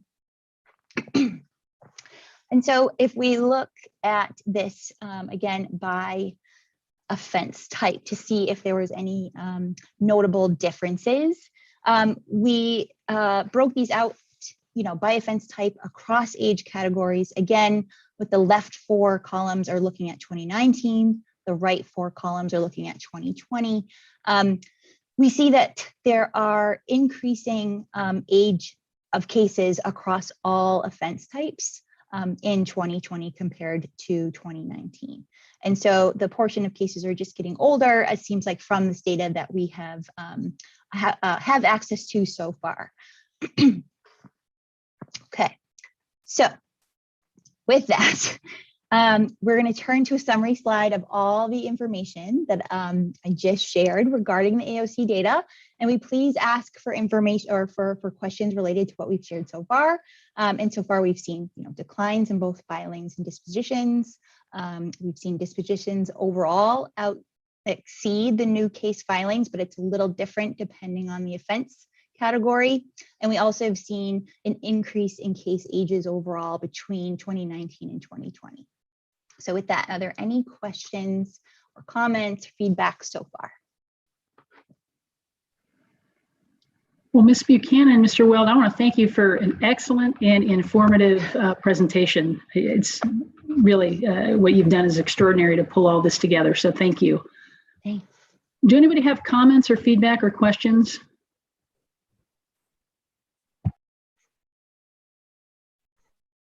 Hi, this is Holly Wellborn Go ahead, with Ms. Utility of Nevada. Thank you so much for your presentation. Sorry, Chair. May I proceed? Sorry. Wasn't sure if I got called on. Great. I just had one question just to understand this in the bigger picture. I want to make sure that I'm understanding this in terms of how or whether the COVID-19 pandemic frustrated the goals and objectives of AB 236, if at all. Would you conclude that the decrease in filings and dispositions have us on track or even ahead of our goals, decarceral goals of that bill? That is a great question. At this point, I'm not able to, I guess, apply these numbers exactly to the projections that we've done. That is the goal for the final report, for sure, is to be able to put all of these pieces of the puzzle together and try to see where we're at for those projections and for the reinvestment purposes. And so this is very temporary. We've got a lot of data still to get through from a lot of different agencies. We've recently received data from the 2nd and 8th, and we've got some data coming from the RCCD to look at crime rates. And so we're looking at the really big picture before we can, I guess, say affirmatively that this has put us where we want to be or where we should be.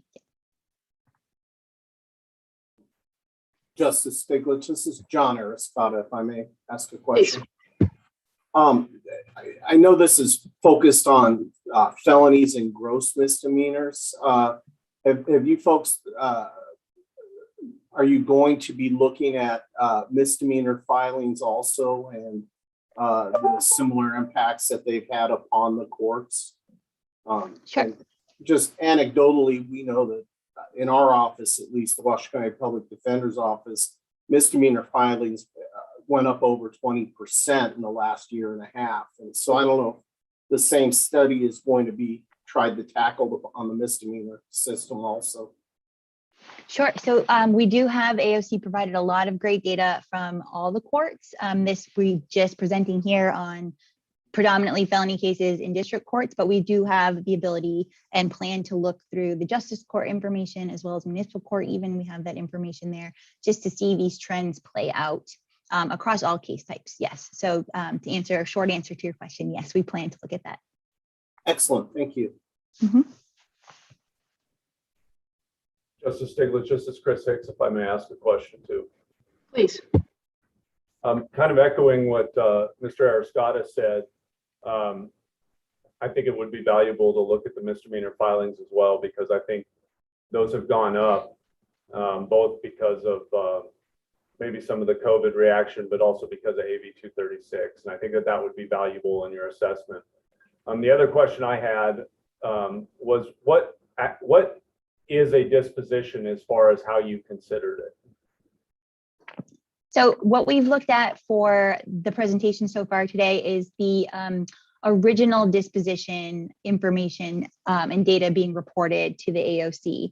And so it was either cases that have essentially closed through the non-trial or trial options. We weren't looking at reopened dispositions and then closed. We were looking specifically those original dispositions. So if, for example, someone had been placed into a specialty court or some type of diversion in that time frame and we're still in that program in December of 2020, that would not have been reported as one of the dispositions. As far as my understanding, I'm not 100% sure. I know that we do have one category. It was, dismissal after diversion, so it would be at the end of that. So I speculate that would not show up here. Yes. Yeah. So based on my experience, that would be so. It wouldn't show up. And so again, something I'd just encourage you to look at, because as we've discussed previously, in your analysis of this, you certainly have to contemplate the impact of AB 236, as Ms. Wellborn brought up. And I think it might be good to look into how many people were placed into specialty courts, because that number could be much greater as far as dispositions, because typically a disposition isn't accounted for until either they graduate or end up going to sentencing. So just a suggestion. Thank you. Thank you. Any other questions? I saw some hands. Quentin, yeah. Oh, no. I can't see the full screen. This is just a Stiglitz. I can only see about 4 of you at a time. So if somebody has a question or comment, just speak up and identify yourself. And are there any further?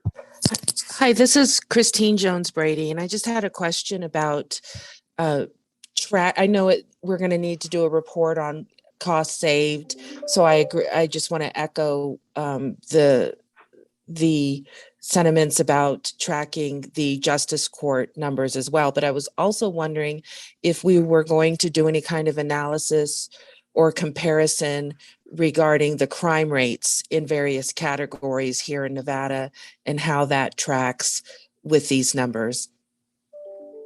Sure, fair question, good question. We're hoping to get a feel for any sort of shifts kind of during the same before and COVID view from the RCC data that we've requested. And so we just recently have secured the MOU with them, and we should be getting the data shortly and be able to look at different patterns being reported there and different patterns for arrest. So really that front end of the system that eventually will kind of be impacting all of the new filings and dispositions. And so trying to get a feel for that, if that answers your question. That is the goal, yes.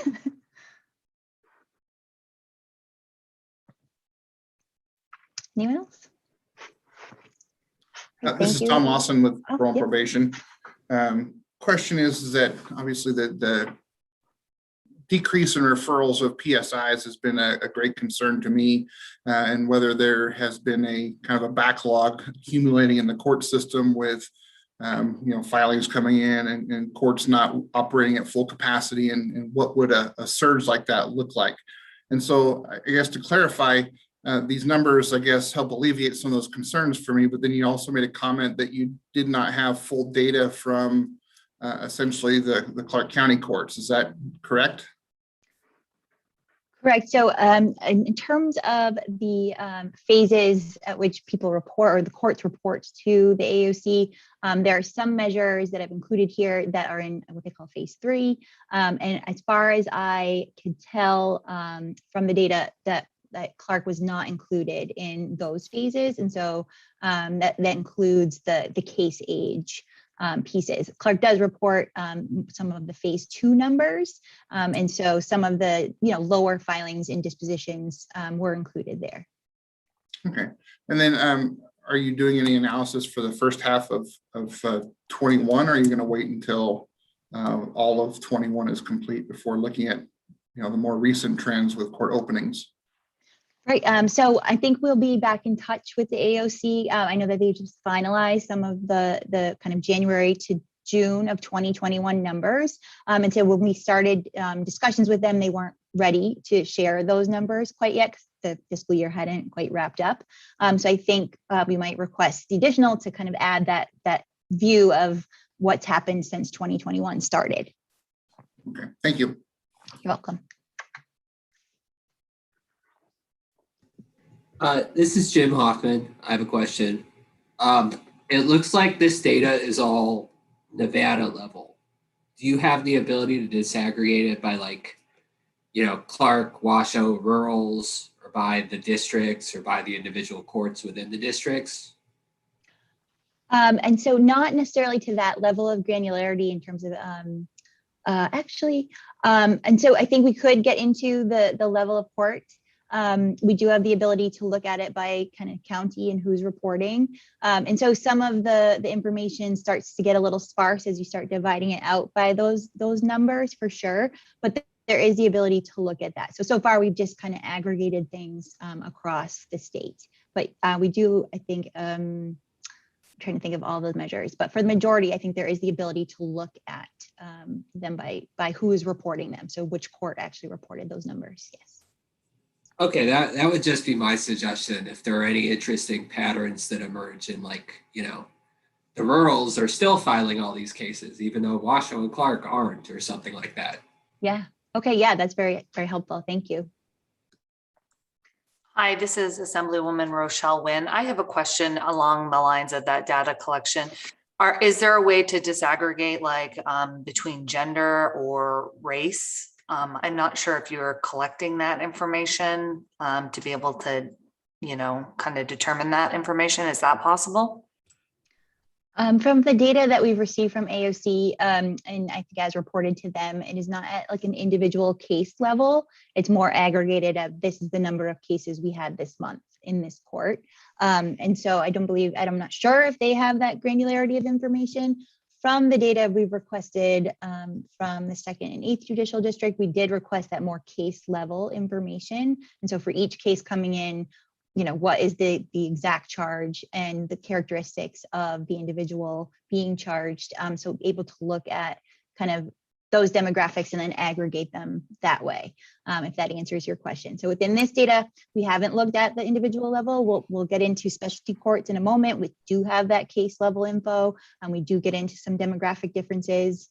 But as far as our additional analyses that we have planned and we have the data, we just haven't been able to get into them quite yet. We do have that ability to look at. I guess that if there's anyone from AOC, I can't see, I only have like 5 people on my screen as well, that might be able to answer what kind of information in that area is collected. Thanks, Molly and Assemblywoman. This is John McCormick. We don't collect down to that individual case level data. The courts report their numbers to us aggregate, like we had 100 cases and disposed 80 of them. We don't collect individual defendant level data. To get that level of data, you would have to go to the individual courts and they would have to review each case to pull that information. Like Molly said, we do get it at specialty court because we have the statewide case management system for our specialty courts that allows us to pull that data. But system-wide, we don't get that, and we don't really have the resources to get down to that level of case-specific data. Thank you. Thank you. All right. Without further ado, I guess. Justice Stiglitz, I have one question, if I may. This is Krista Rico. Please. A question I have on the definition of the crimes or the person crimes at the bottom, let's say at page slide 15, it says felony person category includes crimes against person, domestic violence, elder abuse, child abuse, and neglect. I'm going to assume it also includes other violent crimes in there, such as robbery. And but the one thing I don't see on here is anything with regard to specifically sex crimes at all. Is there a way to also break this into specific violent offenses and sex crimes in this to extract that information? So I worked with the categories within the data provided. And so the categories of crime against persons within the data, I believe, would include many of those cases. And so I don't have a specific category for sex offenses or a specific category for, I'm sorry, another one that you'd mentioned. And so these are the ones in italics, I guess, at the bottom of this slide here, are provided in the data, and I just lumped them into together, like a person-based offense. And so I'm assuming I'm assuming those offenses are lumped in together there. So all violent and all sex crimes are lumped into the person category? Yes. Okay. As far as I understand, yes. Thank you. You're welcome.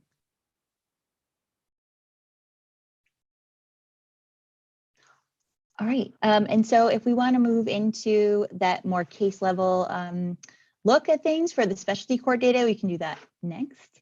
And so we'll turn to trends for the specialty courts before and during COVID, like I said. Again, this is a similar 32-month time frame and a 10-month during COVID time frame as we looked at with the AOC data.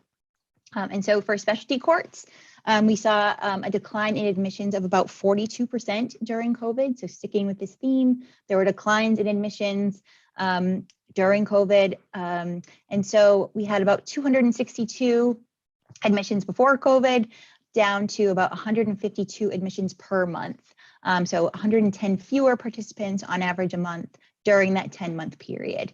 And so if we extrapolate that again over that 10-month period, we've got about 1,000 fewer admissions by the start of 2021 for specialty courts. Not shown here is the kind of that month-to-month data. That monthly admissions to specialty courts increased in June 2020. And so they kind of dipped really low and then kind of picked back up. And then again in September through that late fall timeframe dropped down again. And so a preliminary glimpse into the 2021 numbers that we have available from the specialty courts did show that the numbers of specialty court admissions are increasing again, but they're still far lower than the average monthly before COVID. And so they're getting higher than the during COVID numbers, but are still lower than prior to COVID. As for the charges that come into specialty courts, the predominant types of cases, the lion's share of them for admission types are felony admissions, while a third were for misdemeanors, about 37%, and then the remaining distributed across petitions, gross misdemeanors, other category, and status offenses. And so during COVID, the average monthly count of nearly all charges declined by nearly half for misdemeanors and about 40% for felonies. So digging into that largest share again of those felony admissions and felony cases, we looked at the admission category of whether admissions were solely a new offense or were they violations for probation or parole, et cetera. And so among the types, the vast majority, again, are going to be felony admissions are new criminal offenses. So 86% of the felony admissions are going to be for new criminal offenses. And that declined, if we're looking at that furthest left column, that declined by about 37% from almost 100 cases to about 60 a month during COVID. Violations, if you're looking at all the other columns in the rest of the chart, are comparatively rare to new criminal offenses, but technical violations of probation were the most common. They're about 9% of the total. And so they dropped by about 50%, which is a difference of about 10 cases a month to 5 during COVID. So, so far these trends, again, supporting that theme of kind of the more serious new criminal offenses coming into the system during COVID versus violations. So still exploring felony admissions, we also looked at admissions to court, specialty court by offense type, and found some interesting patterns from before to during COVID. First being the type of offenses for cases admitted to specialty court during COVID were more serious overall. Drug cases, which are this middle column here, make up the larger share of felony admissions. They're 38% of the admissions. And so they declined at the greatest rate during COVID as well. They dropped by nearly half, from about 50 admissions per month to about 25 during COVID. To the right of those are alcohol-based admissions. Those also dropped by half during COVID. Their share of the total felony admissions obviously is less at about only 12%. A preliminary glimpse into the first few months of 2021 here for alcohol offenses. This is something we saw kind of in the AOC new filings and disposition trends. There was the increase of alcohol-based offenses are coming back, are rising in the specialty court data as well. So individuals coming in with felony alcohol offenses has increased a bit in the start of 2021. And then lastly, we noted a slight increase in the rate of admissions for violent person offenses. And so their share of admissions before COVID was 12%. It increased to about 20% of the share of admissions during COVID. And this is, largely due to declines in the more larger base rate categories of drug and alcohol. We've got about one additional violent person admission per month than there was before COVID, during COVID.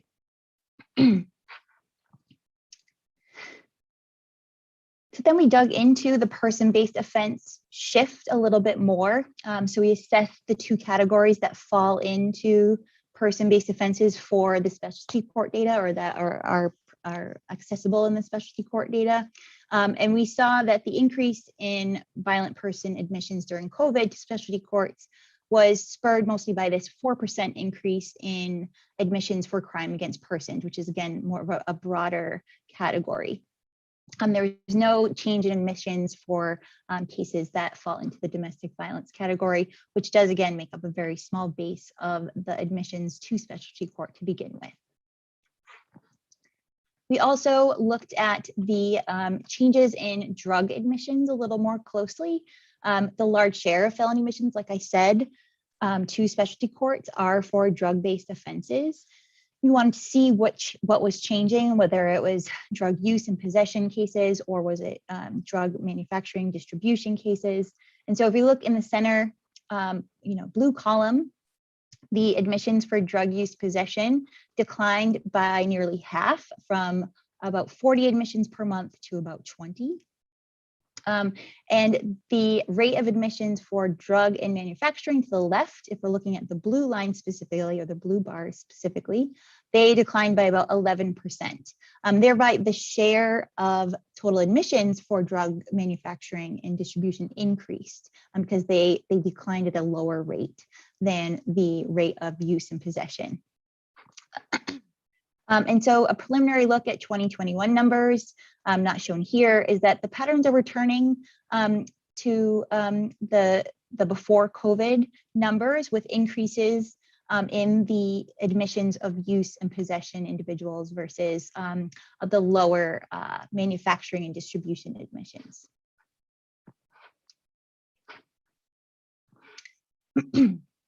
So lastly, we assessed felony admissions by admission type. In terms of how the case found its way into specialty court.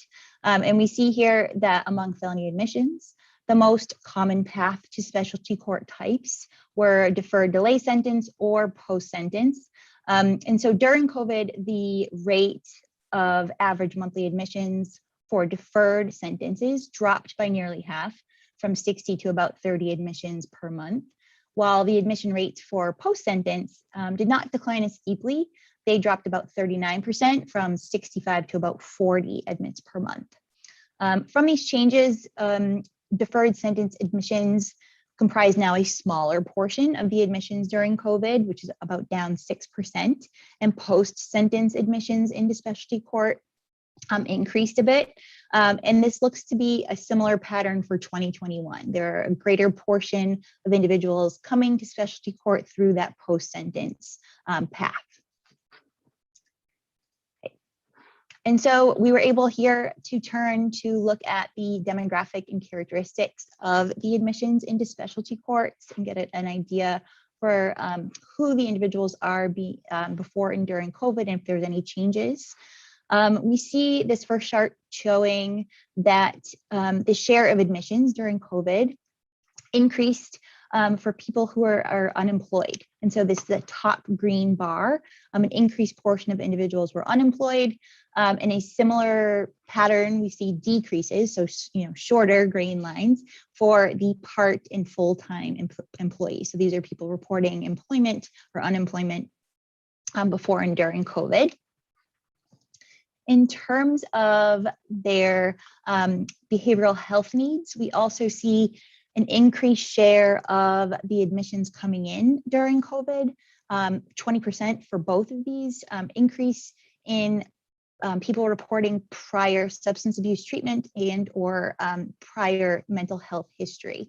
And so some higher behavioral health needs in the admissions of individuals who came in during COVID. And then for the share of admissions by race and ethnicity, the data also show that overall, the majority of the admissions fall into the racial category of white. That's not necessarily shown here. We show here the change in the share of admissions during COVID. And so the share of the admissions category declined for the white category all the way to the left here by about 6%. And alternatively, you see increases for the categories of individuals who are Black or Hispanic, increased by 18 and 10% respectively during COVID. Let's see. the last demographic, I think is the last, yes, we looked at were self-report of drug of choice. And so as for drug of choice, there was fluctuation in the reports from admissions during COVID. The top 4 substances of choice remained the same. So they were alcohol, heroin, marijuana, and methamphetamine. And during COVID, with the reduction, there was going to be reduction in admissions. There's going to be some fluctuation here. And so of the admissions that came in during COVID, a greater share reported meth as their top drug of choice. And it was about 50 self-reports prior to COVID. During COVID, and this is down from about 80 per month. And compared to a shrinking portion, if we look to the left for marijuana, we have individuals coming in, they were reporting about 40 per month, reporting marijuana as their drug of choice. During COVID, this reduced down to about 19 per month. So a growing share for methamphetamine and decreasing share for marijuana. Okay. And so lastly, for the outcomes for specialty courts, we moved into the outcome trends, and we find that the rate of success declined during COVID. It dropped by 50% from about 60% successes before COVID. So this 57% up here, the screen line was before COVID, and down to 28% during COVID. So this suggests a higher rate of failure during COVID than before. And we explored some reasons for failure. And so we saw that there was actually fewer portion of cases failing because of non-compliance, but an increasing portion of cases failing because of absconding. And so we see the top bars, again, the decline in share of non-compliance dropping from about 60 to 55%. And then the increase in the second blue lines here next to absconded, blue and green lines, an increase in the share of failure for absconding from about 16% before COVID to about 23% reporting absconding as the reason for failure during COVID. As for those who successfully completed their specialty court programming during COVID, we do see an increase in the percentage receiving case dismissal as their outcome of their case upon successful completion during COVID-19. Okay. So similar to the AOC data, we're going to take a little pause here so we can turn to a summary slide and kind of wrap our heads around specialty court data and open it up again for questions or feedback regarding additional analyses or what we've seen here. So again, admission trends, we have declines by admission type, changes to the share of admissions by different characteristics and demographics. And as well as outcome trends, we have some changes to the success rate, failure reasons, as well as outcomes of cases. So any questions?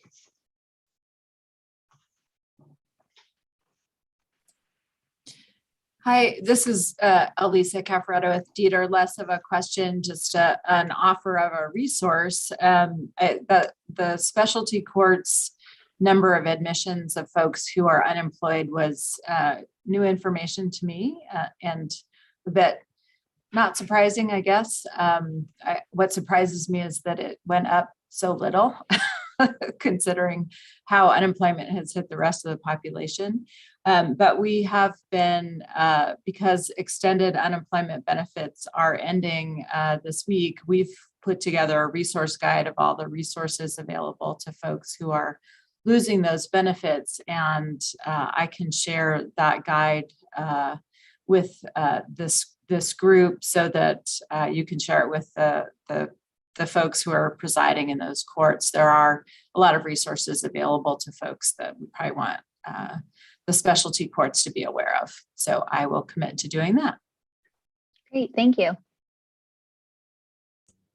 Director, this is John McCormick. If you just email that to me, I'll get it to our specialty court coordinator and we'll push it out. Great, will do. Thanks.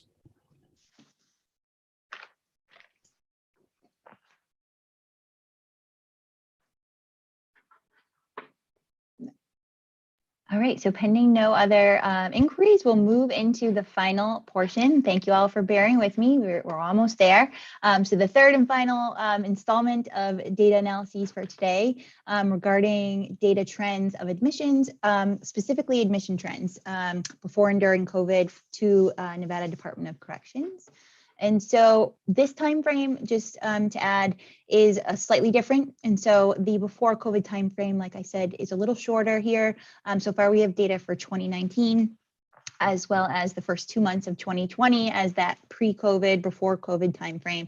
And then we're looking again at the 10-month March to December 2020 as during COVID time frame. And where applicable, I do mention we have a glimpse into the 2021 data as well up through June of 2021. And so if applicable, I've mentioned it here, but I just wanted to give that caveat. And so we'll jump into these slides and get through these. Similar to the other two data sets, we see declines during COVID. And so we begin with a view of the incoming admissions across 2019 being that blue line, 2020, the yellow line, and then the green line being the first half of 2021. And so we have declines of about 27% during COVID. The average admission per month to NDOC was 468 admissions. It dropped to about 342.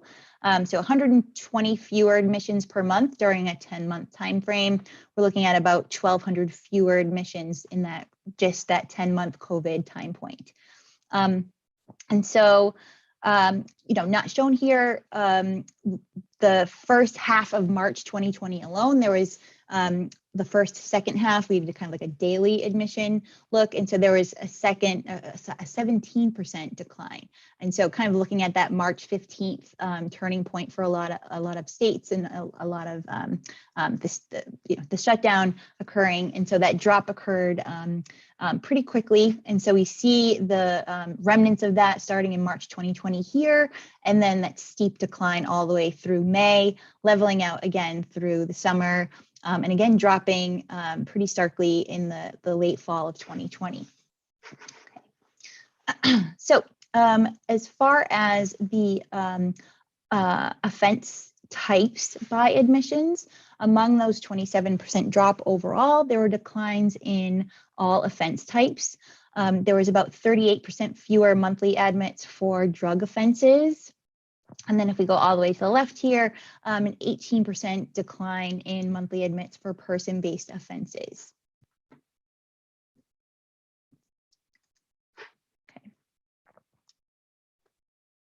Okay. So looking at these changes accordingly, while all categories declined, they did so at different rates. And so we saw the steepest decline in this third column for drug admissions, which declined by about 40%. These declines in blue to all offense types shifted, obviously, the share of offense types of admissions during COVID. So we see that person offenses declined the least at 18%, but the share of admissions for person offenses increased by 12% during COVID. We see similar for drug offenses, which declined the most, and so the share of admissions also declined.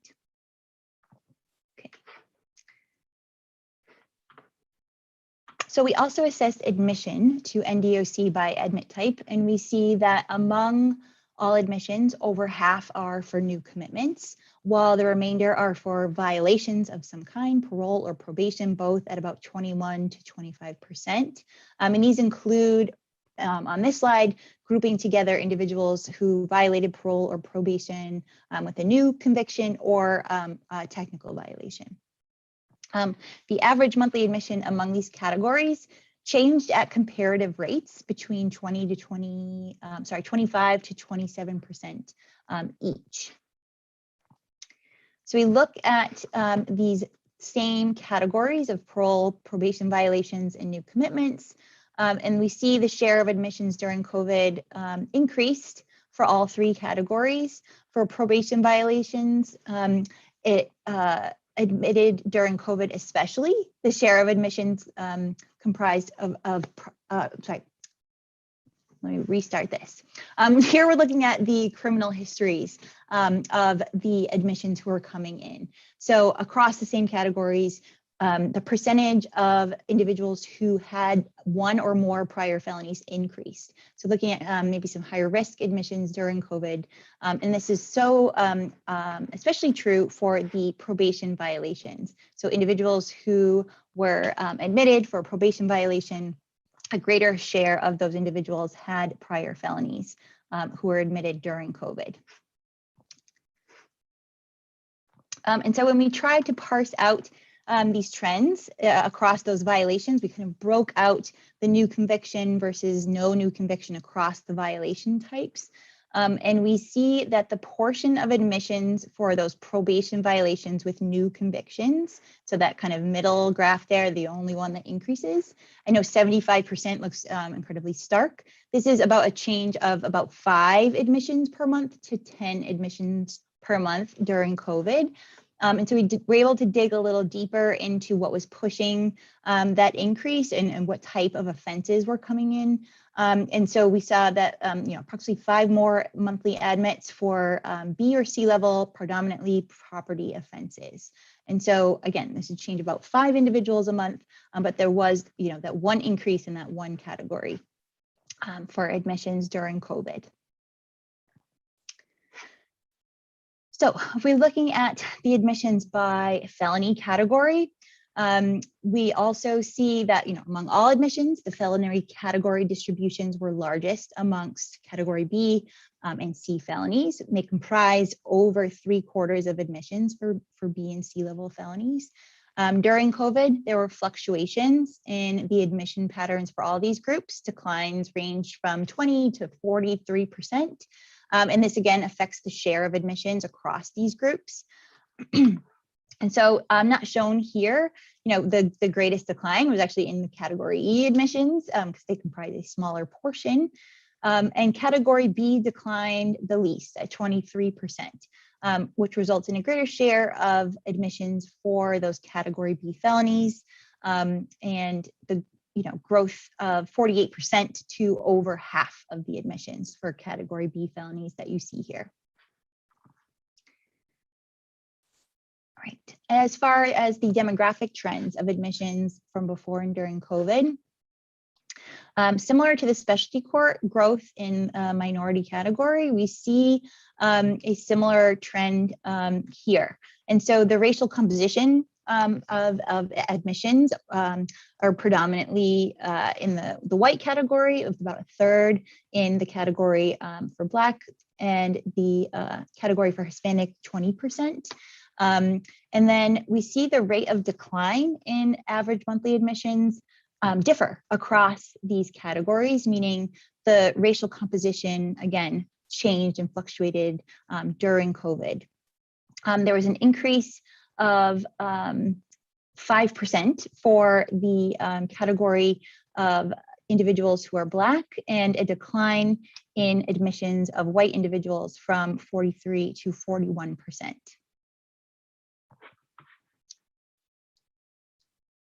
As for gender composition, there were also changes. And so female admissions declined far steeper than male admissions during COVID. Female admissions make up a far smaller portion of the admissions overall to NDOC. And so there was about 100 fewer male admissions per month during COVID than before. And for female admissions, there was about 30 fewer female admissions per month than before COVID.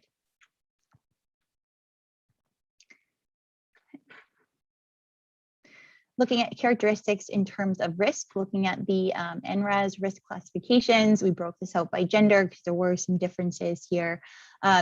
When we look at the risk classifications by gender, we see that male admits during COVID were generally higher risk, and this is similar to before COVID. And so we have 0% of female admissions before or during COVID. Here we're just looking at during, but before or during, who were falling into that very high risk category. Whereas for male admissions, we have 11% falling into that category. And so the distribution of risk scores for male admissions did not change too much.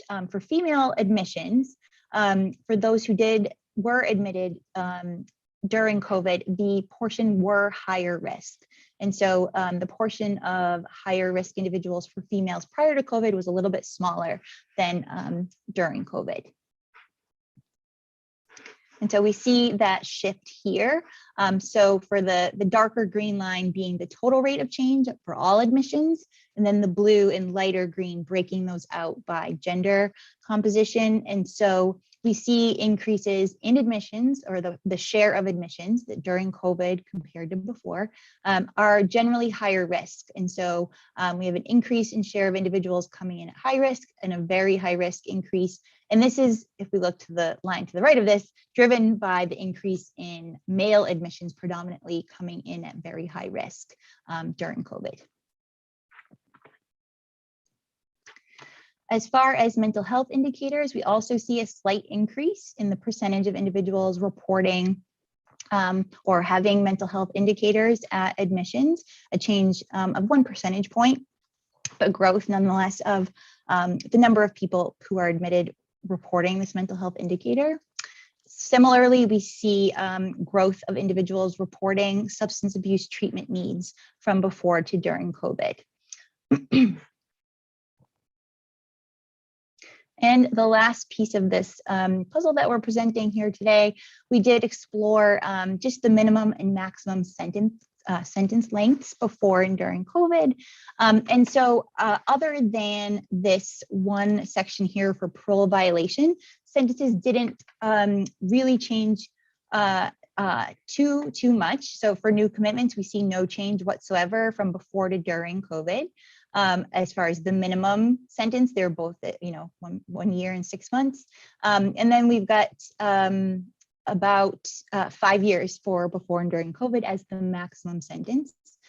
For parole violations, we see an increase in the minimum, about 6 months longer for parole violators who came in during COVID, and we see about a year as the maximum for those who came in as with parole violations. And so this could be due to the seriousness of offenses, perhaps, that were coming in during COVID and being violated. And so for our final summary, we are going to open it up for inquiries and questions or feedback for NDOC admission trends. Again, we have a decline. The larger share had those felony prior convictions, so a higher risk group overall, and changes somewhat to the composition of the types of category or types of felonies and types of offenses. And as far as demographic trends, seeing that disparate growth in admissions across some racial and ethnic categories, and differences in the characteristics of the admissions group. All right, any questions? And thank you all for your attention to all of this information and charts, lots of charts.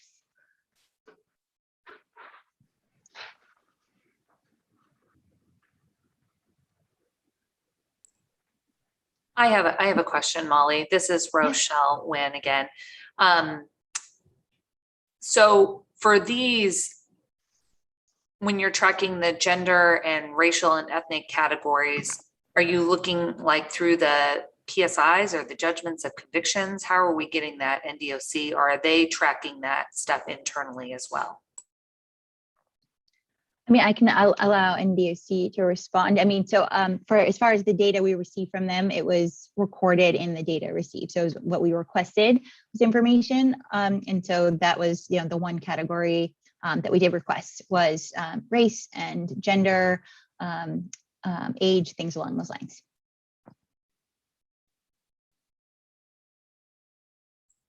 And then another question, as far as like gathering some of the data to see whether, I mean, obviously it sounds like there's a decrease by about 27%. Is that my correct? Yes. Like during that time period, or yes. 20, yeah, there we go. Decline 27%. Do we, I can't remember, are there like certain specific goals that we were looking at, like a percentage decrease by year as a part of like some of that reinvestment that we were expecting to see on this end? That is a great question. I don't have the answer directly tangible. I can answer it, Molly. Great, thanks. So I think that we have not yet compared the data that we're finding now with the anticipated cost savings of AB 236. I think that's a next step, if that makes sense. So this is all basically just, we're seeing this fresh and not comparing it to any previous projections, and we're going to do that a little bit later on. Thank you. Thank you, Quentin.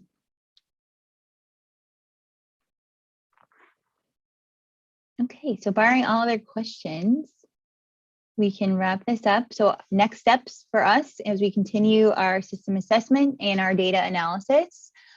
We have a lot of planned analyses for a lot of data that we've received recently and just have not had a chance to get to preparing for today with the data that we've been able to get into. And that includes data from the 2nd and 8th judicial districts, Clark County Detention Center. We get a feel for jail admissions and trends there, Nevada RCCD, parole and probation, as well as including NDOC release trends. So those go directly into those projections that we were just discussing. And so our report will summarize both of the qualitative and ongoing system assessment findings, as well as quantitative findings, again, to be published in the fall and winter.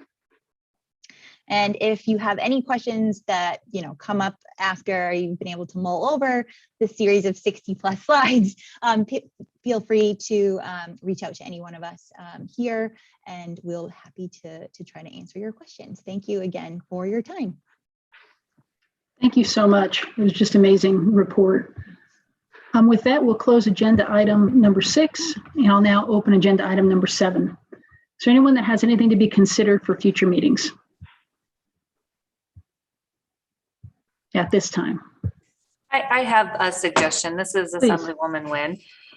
Is it possible to look at and talking with, there's so much data collection, and I know that we have like a unified court system now that's kind of in play for our specialty courts. And I know that there is a lot of talk about like one-time ARP like funding sources. Is there anything that we can do that would help facilitate some of this stuff with like better statewide data collection systems that maybe were integrated, that we might be able to use some of those things to like integrate like amongst the different, and there's a lot of data out there and it sounds like some people are collecting it, some people aren't, and how it's integrated. I was wondering if that's something that we might be able to look into. That's a great suggestion and certainly something we should delve into. Any other items or suggestions at this time? Chair Stiglich, Christine Jones Brady for the record. Yes. I think for a future meeting, one of the things is that this last legislative session, 2 committees, advisory committees or commissions were put together to study the impact of substance use as well as opioid use throughout Nevada. And I think at some point it might be helpful to either have one of those, once those commissions, I think they're going to start meeting by October of this year. And once they've met and they're both tasked with getting statewide plans together and more data on substance use. And to the extent that that has an impact on our criminal justice system, I think it would be good for us to get a presentation from them at some point and see how their data might interplay with the data that CGI has collected.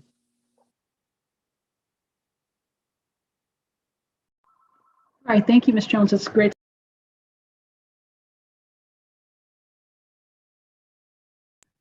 Sorry, great suggestion. I was on mute. Does anyone else have any further items they'd like to add to the agenda? If there's something, if you get a brainstorm when you hang up, this is frequently the case. If there's something you'd like to be considered for an agenda for a future meeting, please contact me directly or the director, and I will certainly coordinate with staff and schedule the next meeting. All right, so I'll now we'll move to item 8, public comment, and I'll now open the second period of public comment. Just as we did during the first period of public comment, those who wish to testify may do so by telephone. Due to time constraints, public comment will be limited to 2 minutes. Any member of the public that exceeds the 2-minute limit, you may submit your testimony in writing to the Department of Sentencing Policy at sentencingpolicy@ndsp.nv.gov. At this time, I'll ask staff to manage and direct those who wish to testify. Ms. Chiazza? Thank you, Chair. Members of the public who would like to testify by phone, press *9 to raise your hand. When it is your turn to speak, please slowly state and spell your first and last name.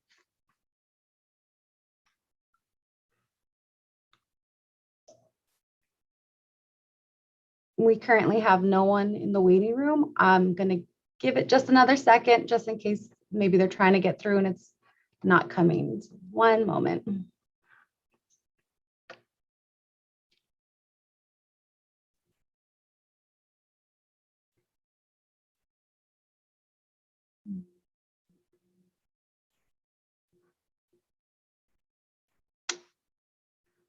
We currently have no one for public comment at this time.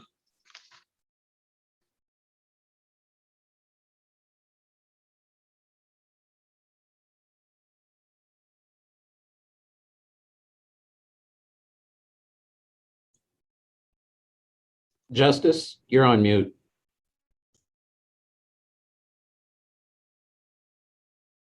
Am I there now? Perfect. Can you hear me? Yes. All right.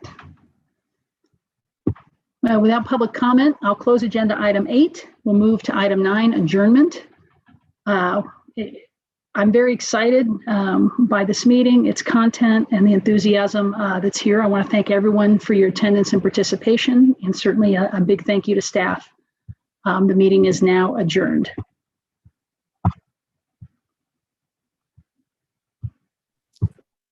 Point of order. Do we need to do a motion for that or not? This is Victoria Gonzalez for the record. No, we do not. The chair can adjourn the meeting. Thank you. All right. Make sure I pass my first test. All right, everyone be well, be safe, and be kind to each other. Till next time.